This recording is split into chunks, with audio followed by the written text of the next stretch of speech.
Hi, babes. Welcome back to the Chase Life with Kelly show. I am your host, Kelly Chase.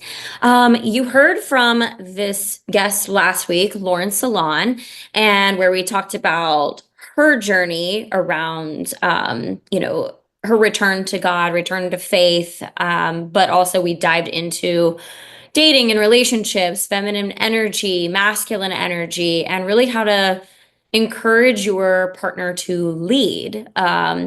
As you step into that feminine energy and let go of the control of that masculine energy.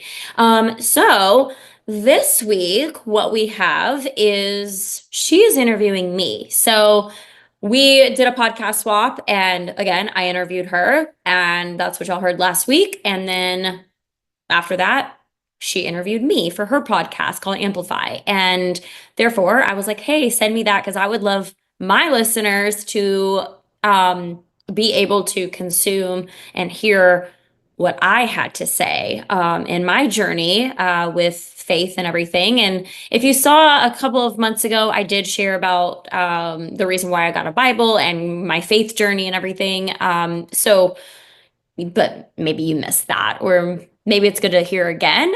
So here we go.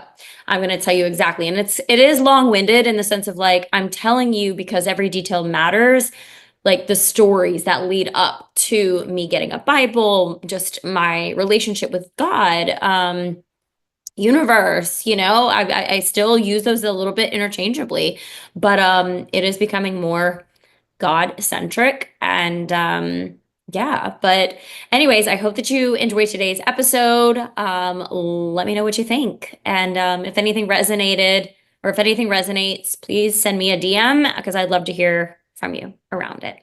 All right, enjoy.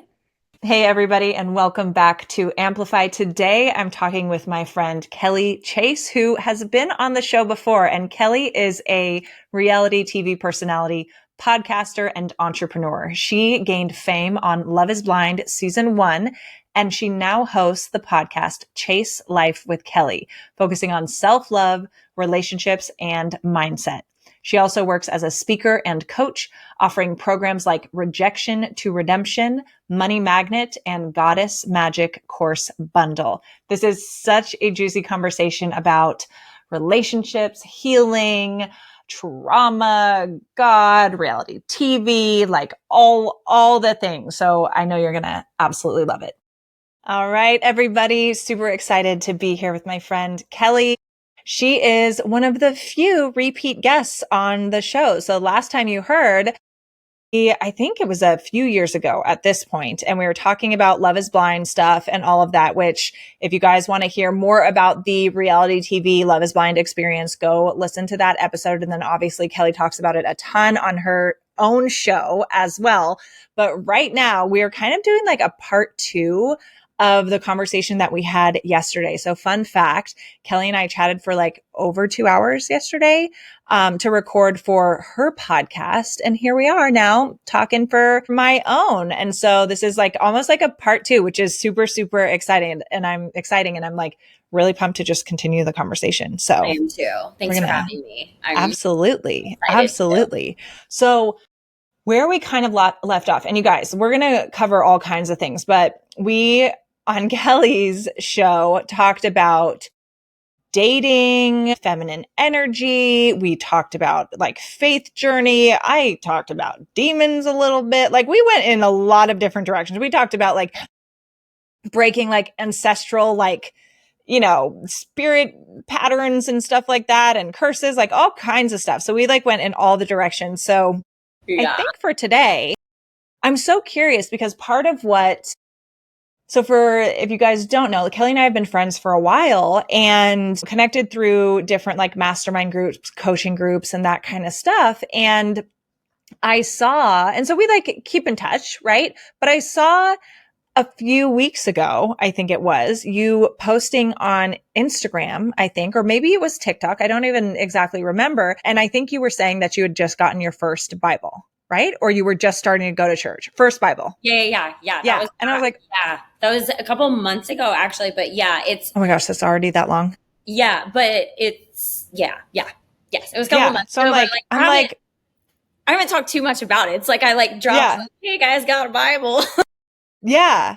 So she posted that. And as you guys know from like me sharing about my journey, like I really like the last 2 years, really like jump back into my faith, relationship with God, Jesus, all of that. And like getting back into church really consistently, and have also very much seen, and those listening, watching have probably noticed this too, but like a shift in a lot of people, like back to Christianity or deeper relationship with Christianity and stuff like that. So it's always so interesting to me and like fun to me when I see people that I know and friends who are like, I'm jumping into this journey too. So, cause for me, again, the way it happened for me, and I highly recommend if you haven't listened yet, listen to episode 1 and 2 of this season of my podcast, and you'll hear a lot more about my faith journey, like throughout my whole life and especially recently. And I talked about it a ton on your show as well. But for me, it was like this like gentle, like invitation, like very internal invitation, not from seeing a bunch of people like shifting this way, just this kind of like little like whisper. And then I started doing that for myself, and then started noticing, oh my gosh, a lot of people are talking about this more, or shifting into this or whatever. So I'm so curious, like how did this all happen, and what like brought you to buying your first Bible? Yeah. Okay. Or getting your first Bible. Yeah, I bought it. Yeah. And like, it could be gifted, right? A lot of churches will give them as gifts. So, yeah, I'm going to give you long details here. So, over the last, which I've mentioned to you too, it's like very recently, I feel like even like yourself, there's been other people that I've been, I'm not like best friends with them, but I'm like, I know you, like everyone, like we're friends, we're acquaintances, that kind of thing. But like people in the coaching space more or less, because I feel like we're all kind of been playing on the same level for a little while, and versus, my regular friends, not necessarily as much. Yeah. And I was witnessing everyone, including myself to a degree, of like, law of attraction, manifestation, the universe, speaking more about the universe as a higher power, right? Like, okay, or simultaneously, like, okay, God, source, creator, universe, whatever you believe in, whatever. Yeah. And crystals, tarot cards, oracle cards, like whatever the case may be, like all that stuff. And of course it piqued my interest. Like, oh, okay, cool. Like that sounds, wait, this card, there's like a message that could apply to my life today. Okay, sure. And I would pull here and there, I never really got like super obsessed with like one thing. I was just like, okay, I have a thing, but I mean, I have I have tarot cards or oracle cards, and I'm like, okay, they're literally like in a cabinet and probably haven't seen them in 6 months. But so I have seen over the last year, probably some of you coaches like transitioning. And so it was like, that was interesting. And also in the last year, so I have worked probably for 3 years off and on a little bit with a coach, and she same way as far as like God, universe, like she would pretty much use that terminology. And she is a student of Bob Proctor, very, very like, I mean, talks about God, but also it's a lot of vibration and law of attraction kind of stuff. And anyways, through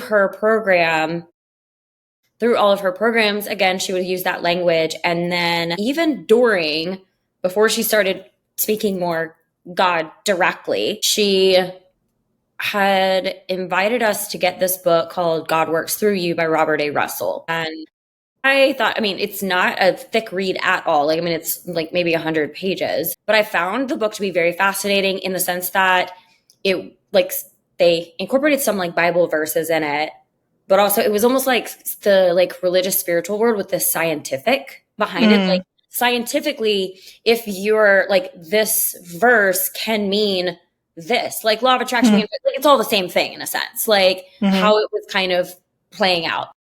It was almost like a really complex read too. I'm like, it took me a little while to go through because I was like trying to study almost every sentence, probably just like you were saying last night about like the Bible, right? Like, it's like every word has a meaning to it. Like, yeah. So I want to say that was kind of like my introduction into, because I never, as I mentioned last night, like I was raised Catholic, but I never felt connected. Even, granted, I'm sure we started going to church when I was younger. My dad is like, he doesn't he believes there's a higher power, but he does not believe in God. Mm. So, but my mom was raised Catholic until she went to high school. Yeah. Very, very different. And so my mom, she wanted to instill Christianity and Catholicism into us. And therefore we went to, all the classes and everything. There was a time right around like when we got confirmation, my mom had an experience where maybe there was like a priest that came in, like a guest priest that came in, and she couldn't understand him. I don't know if it's like foreign, I don't know, different language, that kind of thing. Okay. And she was just like, I don't understand what this man's trying to say. Like, I think he was speaking English, but with a very thick accent kind of thing. And she was like, I don't understand. I feel like this is what my girls don't. Like, they don't understand. Okay. Like, this probably is how they are experiencing church. Yeah. Yes. Because we never were like, let's go to, like, it's not like I was coming home being like singing gospel and Bible songs. Like, not that kid, Yeah. Jesus loves me. This I know. Like, never a song I sang. So it was just like an interesting thing. And, in high school, well, I'll say this, like after the confirmation, my mom was pretty much like, it's up to you girls if you want to go to church at this point. And I think we all kind of stopped going, maybe on Christmas, like on holidays, like Christmas, Easter, that kind of thing. We would pretty much start, continue to go. But there were times when, like Christmas, we're like, I just want to stay in my pajamas all day. I don't want to have to get dressed and go to church. So it just continued like that. And so we all kind of separated from it. I want to say a handful of years ago, my sister started going to a church, but it was more of I guess, inclusive of all, maybe more new age. I don't know. Okay. She started going. She was dating a guy who was pretty strong in faith or whatever, but so they would go together. And I was like, wow, okay, Ashley's going to church. Awesome. That's great. Is she older or younger sister? She's a year older. Okay. Yeah. Oh, you guys are so close. Yeah, we're 14 months apart. So basically twins. But yeah, so she started going, but I will say this, like my sister has been very involved, like everything that like spiritual wise, yoga, sound baths, drum circles, all that kind of stuff. She was definitely like, she started being involved in that and like having her spiritual journey 15 years ago. So anyway, she's just ahead in ways. With all that being said, so we kind of stopped, we drifted apart. I mean, the only times I would go to church when like I was in high school, a lot of my friends, I mean, I grew up in Georgia, we're Southern Bible Belt, that kind of thing. And most of my friends were Baptists, Southern Baptists, like probably all doing drugs, drinking, and having sex on the weekends too, true Southern Baptist. Yeah. So anyways, but I would go with my friends. Like it was like a thing people would go to like church or like a community, like a teen night at the church. Of course, all the, it's like the popular thing to do, like go to the Loganville First Baptist. And anyway, so I would go with friends there. I'm like, I don't know. Like I learned one song that I to this day really love. I don't even remember. I don't even know how it goes right now, but I do love it every time I hear it. Yeah. But like that was my extent. There were people obviously that would be in high school and like come sit next to you at lunch and try to like get you to join their congregation and all that. And I'm like, please don't preach the Bible to me right now. Like that is not who I am. Okay. I just go because my friends go. Yeah. So anyways, I was just very disconnected. I didn't feel a pull, never did. When people, my whole like 20s, early 30s would ask me, like, oh, do you go to church? Or are you like, what's your faith? And I'm like, I'm spiritual. And for the longest time, again, majority of my 20s, early 30s, that was my response. But I really didn't know like what that meant to me. Yeah. I didn't know what spiritual was because I really just didn't have anything. I was very, very disconnected. What was it like, higher power, God-ish, something. Yeah, and I'm sure I would say things like, yeah, I'm going to pray to God. But I never, it wasn't like this power. Like it was just like an autopilot kind of thing. Like, okay, yeah, like God's got me. But no like true feeling, emotion, connection behind it. Just like a thing you say. And so of course, during my 20s, I didn't think I was disconnected. But until I started to obviously go through my spiritual awakening, Yeah. Then I look back and I was like, wow, like how disconnected from self I actually was, disconnected from everything. I mean, when I was probably, I don't know, maybe like 30 or 29, I went to an event with my sister and one of her friends asked me, like, what do I like to do for fun? And I literally will never forget this moment because I felt so embarrassed. My response was, go out drinking.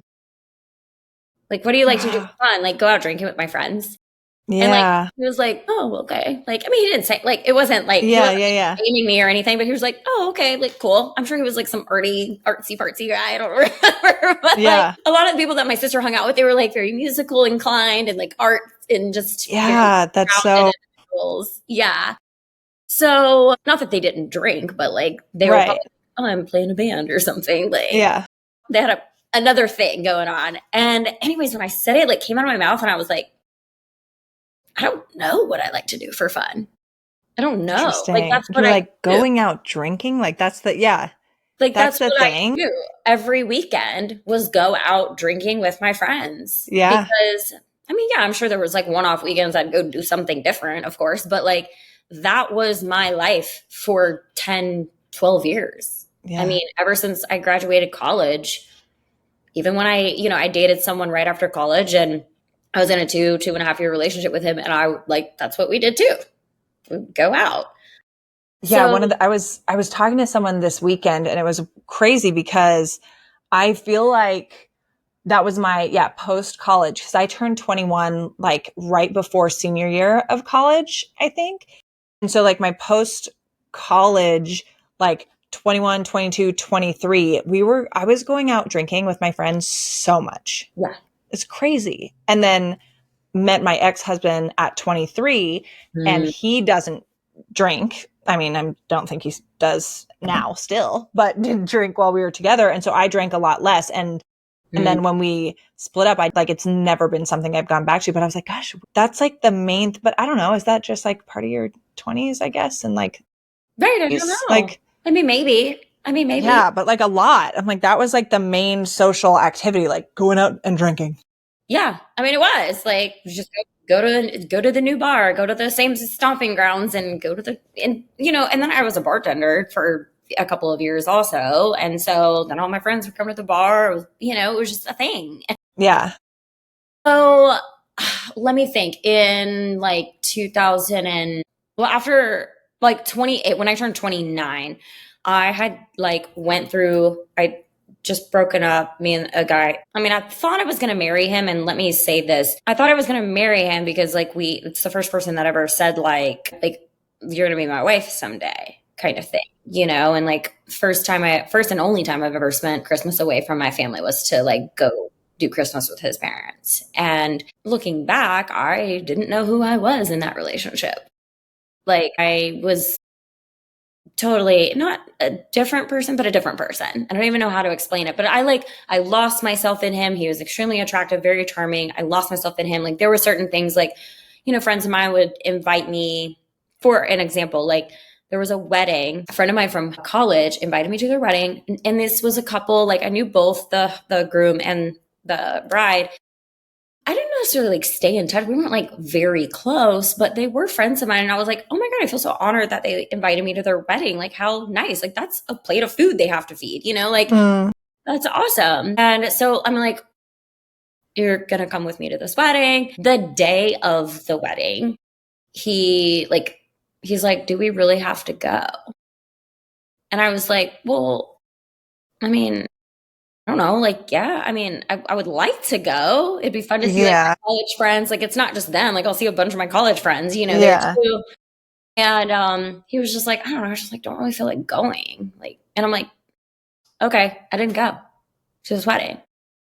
And again, I wasn't like devastated, like whatever, but that type of thing would Yeah. happen where I'm like, I mean, granted, we had a lot of mutual friends. We started sharing friends and whatnot.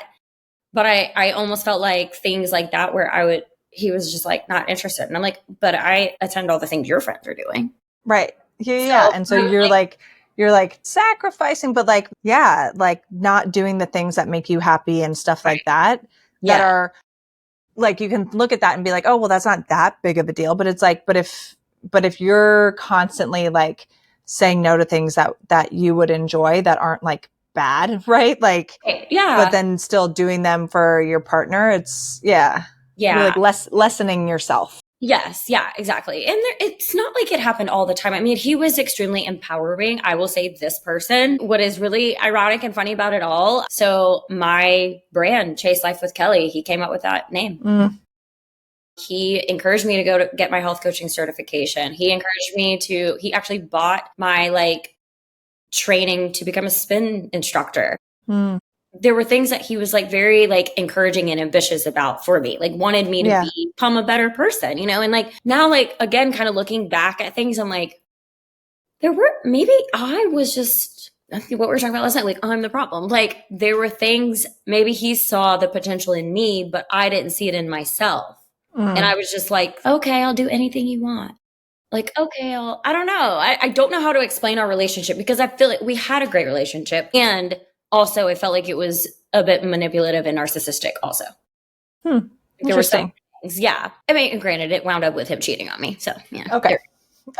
Yeah. End of that. But yeah, he was basically, again, we're going back to ironic, not just my brand name. He submitted my information for a casting years prior to Love is Blind. After we broke up, and he texted me one day. We were like, okay, Okay. That's so interesting. And I'll say this, the reason why we were probably acquaintances is because I was the cool girl. I'm the cool ex-girlfriend who I could still be friends with you. Although it was breaking my heart every time I saw him with another girl. Yeah. We can be buds. Yeah, we can be fine. I'm fine. I'm fine. Yeah, it was awful. I mean, it broke me, and I'll get more into that. But so I get a text one morning, hey, I sent your information to a casting team. They reached out to me. They're doing some like dating show here in Atlanta. I can't do it because of my job. And I was like, okay, thanks. Thank you. I think, I don't know. That's so weird. Yeah, kind of weird. I think he just like really maybe wanted to like, I don't know. Make things right or do something nice for you. But I would never like, if I ever felt that way, like about an ex, they should do this. I would like maybe ask them first. I wouldn't just like, that's weird. So anyway, so they casting calls, and I went through the whole process. It was for Married at First Sight. And with the whole thing, again, this was like 2014, 2015. Went through the whole like Skype interviews, everything. They sent me the contract. I mean, I am like doing Married at First Sight, and I read the like small fine print. I was like, I am not doing Married at First Sight. Yeah. It's scary. I'm not walking down the aisle first episode and saying yes to a person because you had to get married. You have to get married. I love it. You're like, I'm not going to marry you at first sight, but I will get engaged to you at first sight. Hey, but yeah, you don't have to get married. Right. Yeah. I love it. Funny. So then I, again, I was just like, no, I'm sorry, this is not for me. So fast forward 2018, I get a phone call from Santa Monica, California, which I don't answer random numbers, but I love California. So I was like, sure, I'm going to answer it. Yeah. And they're like, it's so-and-so from Kinetic Content Casting. They're like, we still have your file from when you chatted with us a few years ago. Are you still single? We have a new concept. Are you still single? And I was like, I am. This was Love is Blind. So interesting. Whenever I talk to people about like reality TV, I'm like, I don't watch literally any reality TV. I'm like, the only reality TV I watch is Love is Blind because my friend was on season 1 of it and then I got hooked and now I can't not watch it anytime it comes out. Like I have to. It's ridiculous. Yeah. I love it. But yeah, it was just like really funny. But anyways, back to the breakup. We had talked at some point, and again, like I've always like been very petite. I feel like in shape, I mean, I did work out back then too and ate pretty healthy. And he was again, very encouraging of things. So he was like, oh, like you should probably you should do like a bikini competition. Like you're already fit. It probably wouldn't be that difficult for you to do. And you know that world. Yeah. And so I didn't do it. But when we broke up, in our brain, our subconscious is like, we talked about that. Maybe if I get really shredded and I look fucking real hot, maybe he'll want me back. Like that's the story. Yeah. Yeah. It wasn't like a conscious thought. I know that's right. Yeah. Your brain's like, he's suggesting I should do these. I want him to like me and think of me in a good way. Okay, I'll do it. Yep. Yeah. So I didn't like hire a coach or anything. I just like started Googling all the things. Google cannot be your best friend for certain things. I mean, it would tell me, of course, workouts to do and the way to eat and all that kind of thing. And I started doing it, but I wasn't obviously doing it the right way. I mean, I was, again, petite. I lost weight, was basically under eating and obsessively working out. And again, I was teaching spin at the time too. So I was teaching spin. And then after my 45-minute spin class, I would go and like superset heavy weights in the gym. So I was burning a lot of calories and eating probably less than 900 calories a day. Like I was eating like, maybe I went from like a chicken breast to like half a chicken breast and like half a sweet potato and like 4 asparagus spears with maybe some chia seeds like thrown on it or something. Yeah. And I just wasn't obviously not eating enough food. I saw 99 pounds on the scale and like my office was concerned. I brush my teeth after I get done eating. But I was like, so I always went to the bathroom after, but like even my boss was like, are you okay? Yeah. I think they then thought I was like bulimic and throwing up. Yeah. So it became a thing. My mom was like, Kelly, we need to go. Like, we're going to go to the doctor, whatever. I mean, we went to the doctor. I got blood work taken. This was when my vagus nerve had its reaction. I've had a vagus issue ever since. I passed out when they were taking my blood. I don't know if it's because I was so tiny or what. Yeah. Because it had never happened before. But yeah, they had to wake me up with ammonia. And they were like, had you not woken up in the next 2 minutes, we were about to rush you to the hospital. Like my mom was like at the end of the bed, like in sheer fright, tears in her eyes. And she was like, I swear to God, you just had a seizure. And my sister had seizures growing up. So my mom knew what a seizure looked like. Yeah. She was like, oh my God. So anyways, body keeps score. Now every time I go get blood drawn, I have to it's the whole process. Yeah. I haven't passed out since that episode, but I have gotten very close. So anyways, after all that, I did start eating maybe a little bit more, but not much. I still was working out the same. Then I started gaining weight though. And it's like my body, the cortisol went really crazy because I was under eating. Metabolism was turning. I mean, my body was like turning a carrot into fat. Like I was muscular, but very bulky. I went from 99 pounds to 138 pounds. So 40 pounds. In how long? For someone who's 5'2", that's a lot. Yeah. Well, I mean, that's a lot of weight gain just generally, but how fast did that happen? About 138. So over maybe a year. Okay. So that's, which is like, months. Yeah, which is not, that can be done healthy. And when your frame is that small and that's not what your like norm is. Yeah. Yeah. That's a dramatic change. To see, I was like, I've never been 118 pounds. I've never been 120 pounds. So again, it was kind of like, okay, well, maybe I'll tweak something else with my diet, or maybe I need to start. And I would start obsessively Googling, okay, how do I shred up? Again, I've done all these things. And then it's doing sprints on a treadmill and lifting even heavier, all this stuff. I was putting so much stress on my body. And then I just kept gaining weight. And I'm like, what in the hell? I can't do anything. I hired a trainer and the trainer, he knew what I was eating, but it was something, it's funny because the trainer would go out partying too. That was something I would be up till 3 a.m., partying, drinking my face off. Yeah. Thus why I probably have gut issues because I was eating so little and pouring alcohol into my blood. Right. Seriously. I was burning sodas later, burning the lining of my digestive system and killing all the good bacteria. Yeah. Yes, exactly. So anyways, all that to say, no one ever asked me, everyone asked me, what are you eating? Well, what are you eating? I'm like, chicken, asparagus, sweet potato. And they're like, okay, I mean, that's what I eat too. And I'm a okay. Nobody asked me how much I was eating. And I'm telling all this because it's important to the story of how abandoned, how much I was self-abandoning. And I think that was the whole thing of I was so disconnected from who I was, constantly searching for worth in other things, even men during the time, because I'm and this went on. I mean, as far as the weight stuff, I started to lose weight. I started doing Beachbody stuff and met a coach who showed me her journey, and she was bigger and she lost weight. And she was like, this is what I did. I started eating more and blah, blah, blah. And I was like, eating more? What's that concept? Okay, hold on. And that's what I did. I started coincidentally, I stopped teaching the spin classes, but I worked out for 30 minutes a day versus 2 hours a day. And I started eating 12 to 1,300 calories a day. And I started to lose the weight. Anyone out there, listen. Right. Exactly. Yeah. A lot of it has I to do with mean, that. Yeah. yeah, when your body thinks that it's starving, like, sure, yes, you can starve your body and get continuously skinnier and all that kind of stuff. Yes. But if you're under eating, your body is often going to think that you are starving and it needs to preserve everything. So it's not going to release. So Yes. sometimes the trick is eating more, but eating the right things. Eating the right things. Yes. Yeah. Yes. With the right amounts of the right food. So anyways, I started to lose the weight and all that, but still during that time, so this was between 2015 to 2017, I guess, or nearly 2018, where I was still doing the same thing, working, working my 9 to 5, probably working like a side hustle or something. Or no, I had my coaching stuff. So I would like come home from work and have a client at nighttime. And then if I was still working my spin instructing, then I'm working on playlists. Like I was up until like 10, 11 o'clock at night, getting up at 5 or 4 a.m. to like go to the gym and work out. Like I wasn't getting enough sleep. I was still like, although maybe my eating habits and my workout habits were better, everything else was still the same.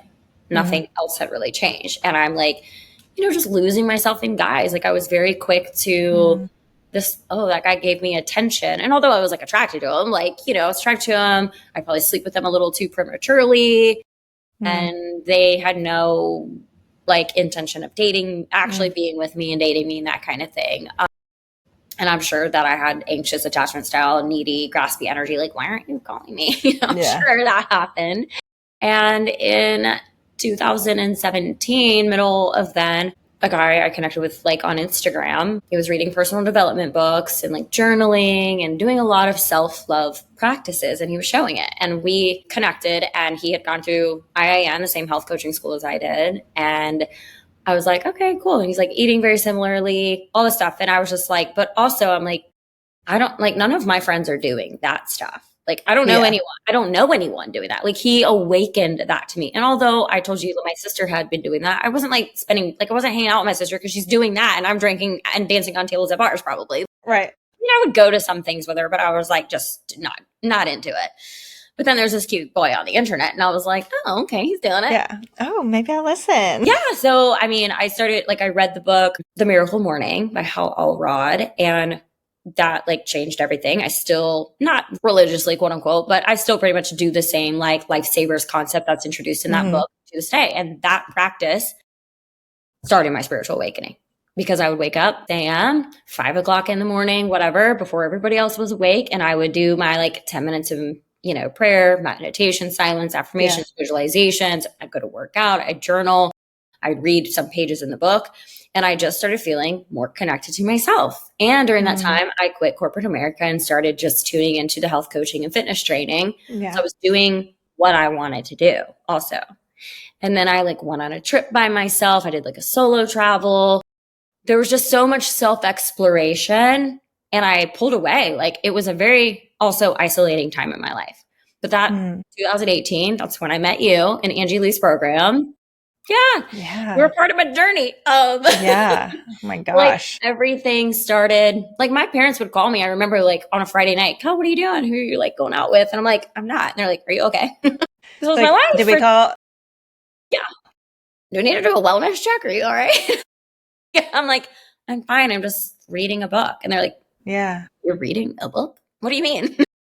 Instead of going out and partying? Yeah. So, I mean, granted, I don't think that I went like completely sober, but there was a long stretch that I definitely wasn't drinking. Yeah. You do find out who your true friends are during that time because my going out friends, I'm acquaintances with them still, but I'm not best friends. Well, and it's so interesting too with like drinking and stuff like that because I don't really drink at all. Like I said, like when I met my ex-husband, he didn't drink, even though interestingly we met at a bar, right? Like when we met, but he doesn't drink. He didn't drink, like he wasn't sober or anything like that, like every once in a while, but very rarely. And so when we were together, I basically stopped drinking and still every once in a while. Right. But like I probably drink even less now. Like I had a drink, I went out, which is very rare for me to go out. Like I'll go out to dinner, go out on a date, like that kind of stuff, like go get dinner with friends and like maybe have like one drink a month, if that. Like that's that's it. But even like last weekend, like went out and had a drink and like the next day waking but stayed up late also. But Yeah. even like the next day, I'm like, my gosh, I feel like I need to, it's crazy how when you really cut it back, how you notice the effects of it. But then also like socially, how if you're like, oh no, thank you, I'm not drinking, like how people think that's so weird. Yeah. Right. And like there's something wrong with you. Yeah. And you're like, wait, what? Yeah. Huh? I know. Yeah. Yeah. No, it's true. It's true. And I recognize, I mean, I'm a social drinker and I have always been. I mean, when I was drinking back then, it wasn't like I was, and no judgment, but like, I'm not the girl who comes home from work and pours a glass of wine. I don't do that. Like, it's literally, oh, I'm going out with my friends. I think maybe 5 times in my entire life have I been like, on a Saturday night, you know, maybe just by myself at my house. I'm like, I don't know, a glass of wine does sound really nice right now. I'll you know, I'll have a glass while I'm watching a TV show. And but maybe 5 times in my life. But yeah, no, but it was very isolating during that time, but it was also extremely connecting. And I was just so curious about myself. And that was like my whole self-love journey. So I did start connecting back in. We filmed Love is Blind the end of 2018. And after that, I mean, I was not in a good headspace after that. I definitely probably needed therapy and I didn't go. What about that was like and I guess we can circle back to it or I can just like interrupt with questions. Like what was obviously like going from like having your normal life and then being in a like very successful reality show, right? Like it blew up. And then like having your like social media following explode as well in a very short period of time. But like, what were the big things that were like after that experience, like the big challenges for you? Yeah, I mean, I will say, so right after we got done filming, like I said, in 2018, I was depressed because although didn't like obviously marry the guy, I was very much into him. And, you know, we had discussed dating and he was just like, I can't. And like, that was it. And like, it's like we broke up and with a 2-minute conversation.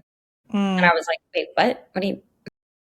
He was just like, I'm not emotionally available right now. And I am really over this show I'm really over this whole thing. And unfortunately, you are a part of this whole thing. Yeah. And like I'll never forget that. And I was just like, okay. And he like gets out. And because, right, like he said yes, right? No, he said no also. They just got it. Okay. They didn't show it. You answered first. That's right. Okay.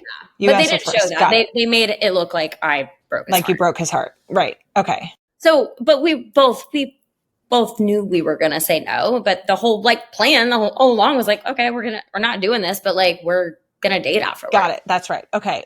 So, in my head, that's so funny because I didn't realize that.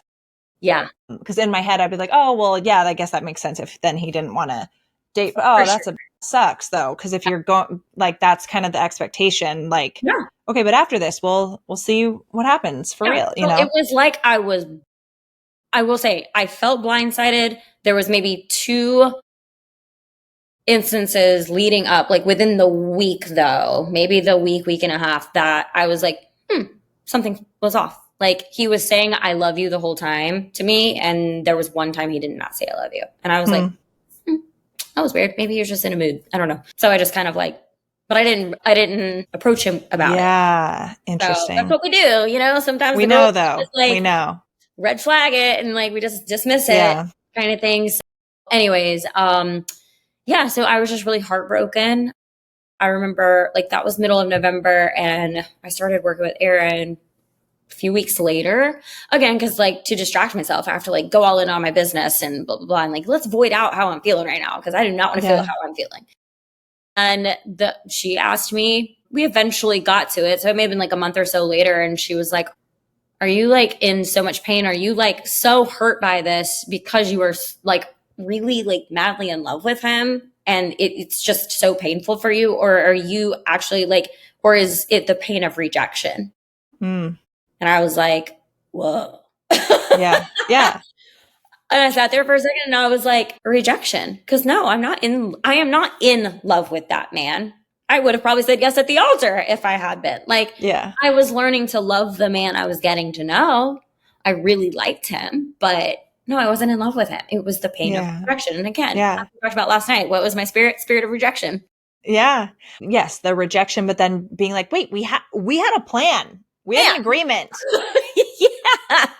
So like not even just the like rejection, but also the like there's like betrayal, a feeling Yes. of betrayal too, Yeah. probably. Oh yeah, all of it. All of it. So I was just not in a good headspace. And I think also it was just like a very depressing situation because I'm like, I made all these friends and like I'm not seeing anybody. Like I'm not seeing production. I'm not seeing this man that I've spent 8 weeks with now. I am not seeing all the other cast members.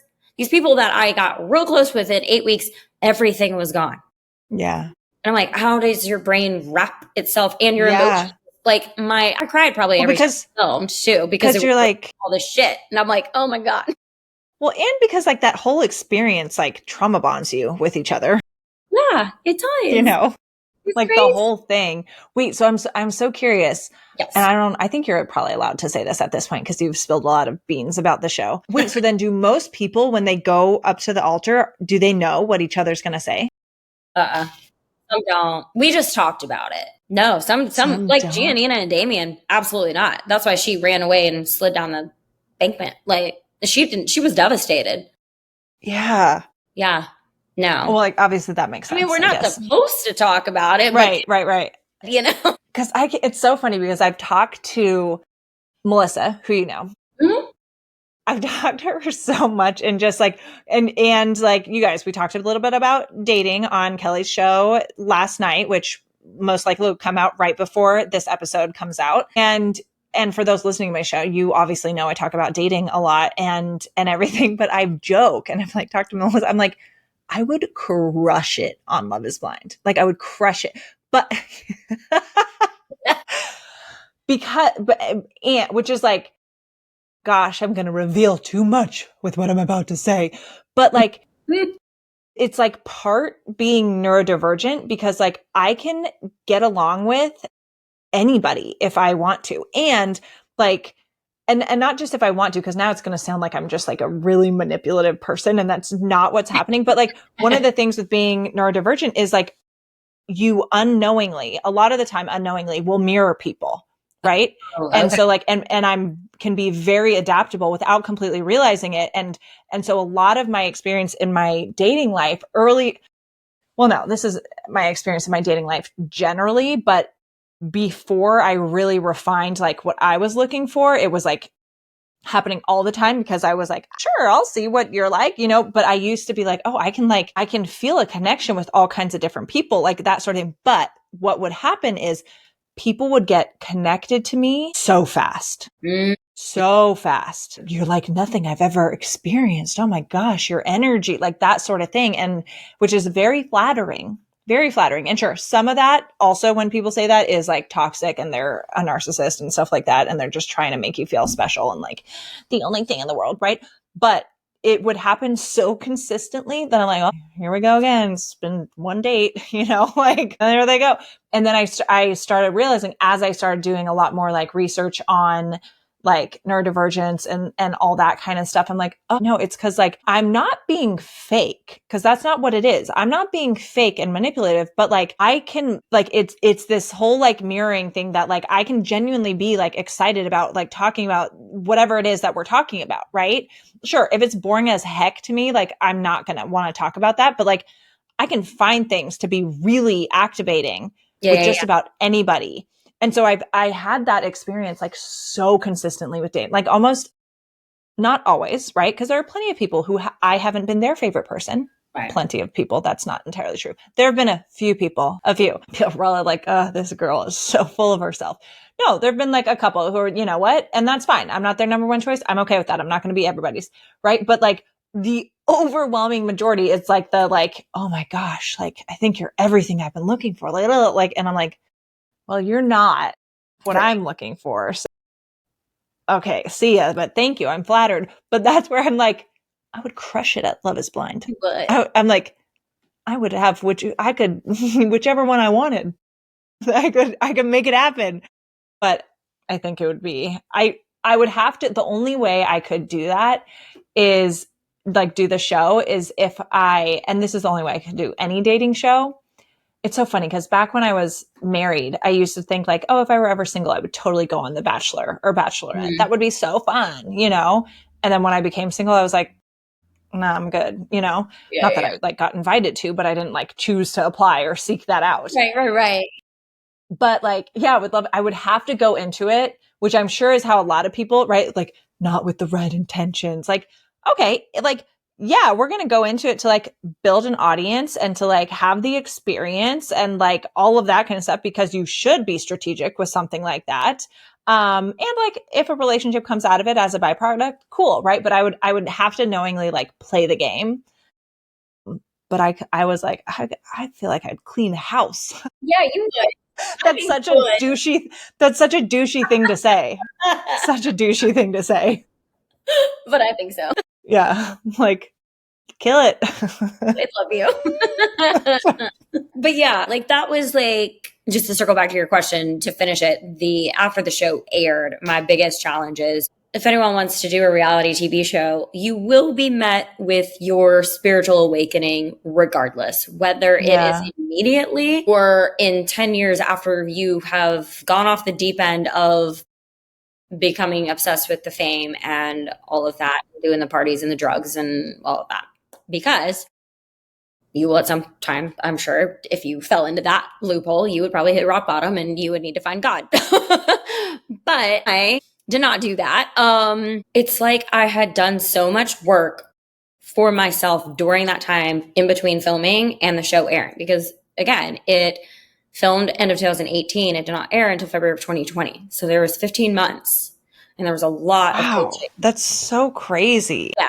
Like I did a lot of coaching. I had done like Whole breathwork session, year. like somatic stuff with Aaron, like releasing shit. Like there was a lot of stuff that and then personally what I was doing in the meantime too. When I got done working with Aaron, I felt so different of a person. Like, because I had never really done mindset work, right? And so all Yeah. this conscious like concepts and whatnot, like changed my life. I mean, it just changed so much for me. And I was like, I have to start doing this for other people. Like, I want to do this. Like, whatever Aaron's doing, I want to do it too. And I did start to like shift my content a little bit around, like, instead of posting solely like what I ate today and a workout, I started posting about money mindset and like growing your business and or like starting a business and like all this stuff. And that was my first touch into like kind of that space. But then my like engagement was dropping because my people were there for nutrition, like food and fitness, not Yeah. business and mindset. And Yeah. I wasn't working. I was still working like for myself, but I took 8 weeks off from taking on any clients because I was filming. Yeah. And afterwards, I was not in the right headspace. So I had no clients. And then this fitness trainer position that I had, they let all the Atlanta trainers go in January. So a month and a half after the show got done filming. So I had no job in 2019. No job. And I was trying to transition the coaching stuff and everything. And I wasn't fully embodied and I didn't have enough conviction to be like, no, I know what I'm talking about. And I'm so integrated with everything, but it was so life changing for me. I was like, I want to do it though. Anyways, fast forward, I had to like step back into the 9 to 5 space, which was like totally fine, but I hated it. It was very shameful for me and embarrassing for me at first because I'm like, no, I like left corporate America. Like I left corporate America. There's no way I'm ever going back to corporate America. And since I'm in my second corporate job since, but the challenge was after the show aired, one, it presented me, my title going in was a health coach because that's what I was when I filmed it. And I was like, Yeah. shit, I don't want to make workout videos for people and I don't want to talk about nutrition. Like I will freely talk about it on my Instagram. Like I like talking about, but I'm not going to coach everyone on nutrition. Right. Everyone's so individualized and it's kind of a nightmare. Like it's not a passion of mine. I don't want to do that kind of thing anymore. Granted, if I had a client and they were like, I just hate my body right now. I'm like, well, are you eating enough food? I'd kind of like freely give that advice. Yeah, absolutely. Yeah. But that's not my main but like thing. the sole focus. Absolutely. Yeah. Well, and too, because a lot of the time, like the stuff that you need to be coaching people on when you're doing fitness coaching and like health coaching is the mindset stuff. Yeah. Well, yes, exactly. Yeah. For sure.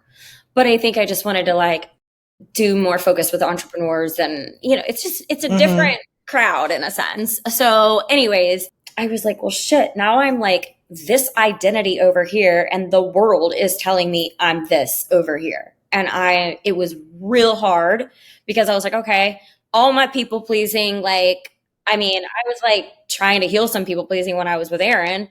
And then it's like literally every shadow of mine just reared its ugly head after the show aired. And I felt like, I don't know if people saw this, if they noticed it, but like I did because I know who I am. Like if I'm in person with someone or if I was on a one-on-one or something, like having something more intimate, I felt like there was a different energy than like I was just definitely more myself than if I'm like sharing something or creating content on Instagram. Like I used to post to Instagram all the time. I built my whole Chase Life with Kelly brand on Instagram for 10 years before the show rolled out, right? And I'm like, what? Like all of a sudden I just had a lot of resistance to Instagram, although I would post to it all the time, but I was self-abandoning. I was people pleasing.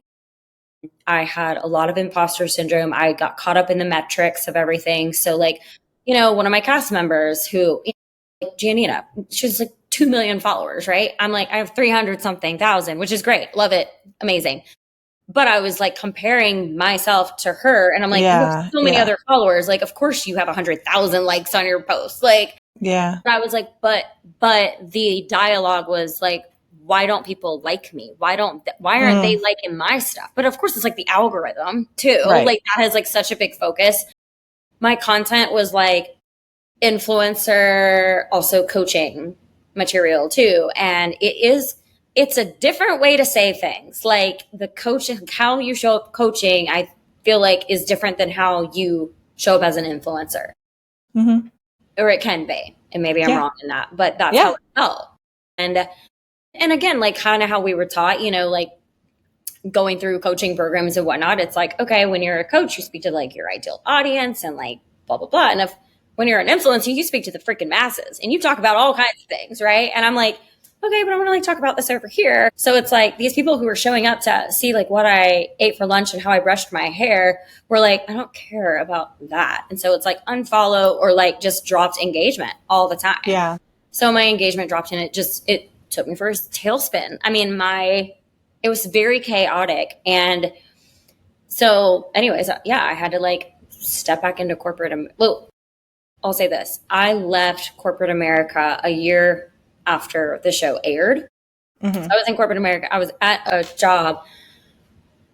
I was so unhealthy that first year after Love Is Blind aired. Again, the self-abandonment, all of that. But I was working, I think it was like a 7 or 8 to 4 job at a cubicle every single day. I'm constantly looking at my phone. One thing I will like congratulate myself on, I turned off all notifications on everything. So I had to go into the app to like look at things. But I'm like, of course I'm going to like go look at things. But so I was like, obviously did my job and whatnot, but I'm sure I was looking at my phone half the time too, which just creates so much more anxiety. I'm trying to do the coaching because I'm like, oh, okay, like I'm like famous now. I have all this new following. Of course, I'm like, I could probably leave my job next week. Like that's the mindset I had of like this is like easy peasy. People are just going to want to work with me because they love me from the show. And yes, to a degree, I did help a lot of people, but I was so tired, so burnt out. COVID hit a month after our show got done airing. So now we are working from home. We're stuck at home. No one can do anything. I can't go see anybody. So I'm doing Zooms all the time. Like the mental health was just terrible, but I'm working full time. I'm trying, like now brands are sending me stuff. So I felt like I had 5 full-time jobs. And I was taking Adderall that I'm not prescribed. So I was bumming Adderall from people so that I could function throughout the day. And I'm not like, I wouldn't take like a whole 20 milligram because I would be up for a week. But I was like microdosing Adderall every day. Wow. To the degree that I was still so tired. And like Monday mornings, I would wake up and I was kind of okay because I'd slept, throughout the weekend or whatever. Yeah. So Monday was fine, but it was like then Tuesday, I got more tired. Wednesday, I was like so tired. That's when the Adderall started happening. So like half the week, I was like doing the Adderall, probably drinking energy drinks, which I don't drink. But I'm like, I can't function. I'm so tired. Like the energy from social media, like everything. And then plus I was like dating the guy who just wasn't committing and all the things. So of course I'm like that stress and everything too. Yeah. Oh my goodness. I had no stability, I felt like. And yeah, I would be so tired. I remember there were a couple weekends in a row. I woke up on a Saturday morning, probably went to bed at like 8 o'clock on Friday night, woke up on Saturday, maybe at like 10 or 11. So a solid like 14, 15 hours of sleep. I felt like I didn't go to bed. That's how tired I was. It was so bad. And I went out, like, it took me a minute to like, oh my God, I was like, Kelly, just go outside and put your feet on the grass. Like, you need to ground. Like, you really need some grounding during this time. Yeah. Wow. So I would go, I just remember like, I'd like put on my workout or like my lounge clothes or whatever. And I would like walk from my bedroom to my couch and lay on my couch for like 10 more minutes because I was literally that tired. Like my adrenals were just so shot. Yeah. And then I'd make it to the park and I would lay on the grass for a few hours. And it was peaceful. And then it would kind of like rejuvenate me. So I was like good for the rest of Saturday and Sunday. And then here comes the next week. Let's do it all over again. Oh my goodness. It was crazy. Valentine, a year to the day that the show aired, I experienced 2 panic attacks. I had never experienced that. And I have never experienced it since because I quit my job 2 weeks after.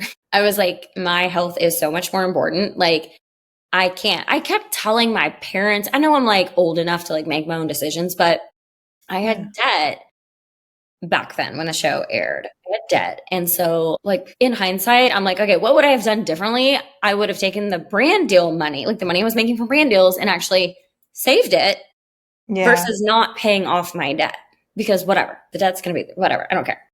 I just have a different relationship now with money and stuff. But at the time I was like, fine, I will take all that money that I'm making, maybe pay myself a little bit for it and then save some for taxes and pay off the rest of my debt. So I was able to do that, which is great. I've been debt free since. Yeah. But my job that I had, I was literally paycheck to paycheck. So if I didn't do anything else, I didn't have any other money. So that's why I was like trying to do the coaching and like, or I was doing the coaching and like bringing in money from one-on-one and or some group coaching. But like, I was so tired. And then I'm like, okay, Kelly, you could do this. You know, I'd have like an hour group coaching call once a week, but that once a week felt like it was every single day. Like it was just so much. But yeah, but I told my parents, I was like, I don't want to do this. Like, I'm so tired. I can't. And they're like, Kelly, like, your coaching business isn't bringing in, you're not matching your salary. Like it's not bringing in enough consistently for you to leave your 9 to 5. Like, why don't you let go of the coaching for a while or let go of other things for a little while and just focus on your 9 to 5? I'm like, because I fucking hate my 9 to 5. I don't want to be there. Like, it's just like, it was just like a stepping, I needed money. I don't want to be there. So it was just like so much self-abandonment after that show aired of just so much. I mean, when I left that position after those panic attacks, I took 2 weeks and like canceled all my coaching calls. I did not do anything for 2 weeks. And I cried almost every single day for 2 weeks. It was very healing, but also a lot of energy. Yeah, a lot. Yeah. Yeah. So then I took like a year off and I started coaching again and that was fine, but it was my nervous system was still just very dysregulated. Again, I probably needed a therapist very heavily and I just didn't have it. I had coaches that I would lean on and stuff like that, but I really needed further support, I think, during that time. Yeah. So in 2022, the end of 2022, I got another job. And I mean, that's a company that I'm still with to this day. And the pay is not paycheck to paycheck. I mean, I'm making a little, more than I need. And so my nervous system feels so much better. Good. I'm able to do all of my passion projects with ease and also not with this anxious, like, oh, I have to like put a program out there because I have to make money. I have to like tomorrow, it's not coming from that place. And that's something too, like I've had this conversation with so many other women in the entrepreneurial space and all this kind of stuff. And like that, yes, it is not necessarily easy. Like so many people on social media make it seem like it's so easy to run your own business and consistently be making like months and stuff like that. And sure, like it's not, you can do that. And a lot of people do that and it's totally possible, right? But it takes work. And yeah, there's plenty of times when things are really inconsistent and And I think so many women think like once I get into doing my own thing and being an entrepreneur, like I have to like white knuckle through it. And I have to like, this is the only option no matter what. And if I take a job or something like that, then I failed. Right. Yeah. And like all that shame when it's like, yeah, but how does your nervous system feel? Right, Like, right. but like, okay, but similarly, like, okay, well, is running your own business, like, is it bringing in consistent money for you to like feel good about and feel calm and at peace and relaxed? Then like take something part-time then so that you can like have more peace and stability so that you're creating your passion and doing your business from a place of overflow and from a place that feels good, not all this pressure of like, this better work or else. Yeah. Right. And sure, there is something like sometimes that this better work or else kind of energy like gets it done, you know, but like if you're operating in that energy for a sustained amount of time, it's exhausting and it's going to it's going to burn you out. It's going to deplete your nervous system. Like you're going to be like embedding all these unsupportive habits and patterns, like all of that. Like, sure, like take the part-time job, like take the thing that's going to help you have some peace. Like it's okay. Okay. Yeah. No, it is. I mean, I'm so grateful for this position, and it's, with prayers and manifestation and all of it. Like, I'm like, I literally manifested this position, prayed for it so much, wrote in my journal, like, please God, send me an opportunity that's like, under grace in a perfect way with perfect pay. Mm-hmm. Like, that's what I would like write in my journal all the time. It came from a book. I don't remember which one, but it came from something. Yeah. And when I applied for, I was throwing my application on LinkedIn because I was like, okay, this has to stop. Like, I need like something sustainable. And interview with 2 companies, one being the one I'm with. Second interview was in person. The second interview in person with the other company, it was a full body visceral no.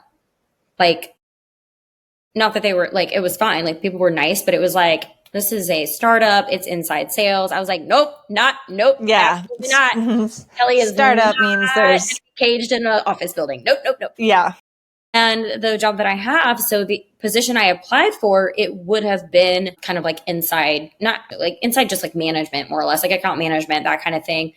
But on that first interview, the manager at the time was like, oh, these are a few of our open positions, just telling me.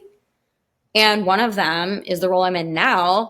And I was like, that's like, it was more of like an advanced like position versus the one I had applied for was more of a beginner position. Yeah.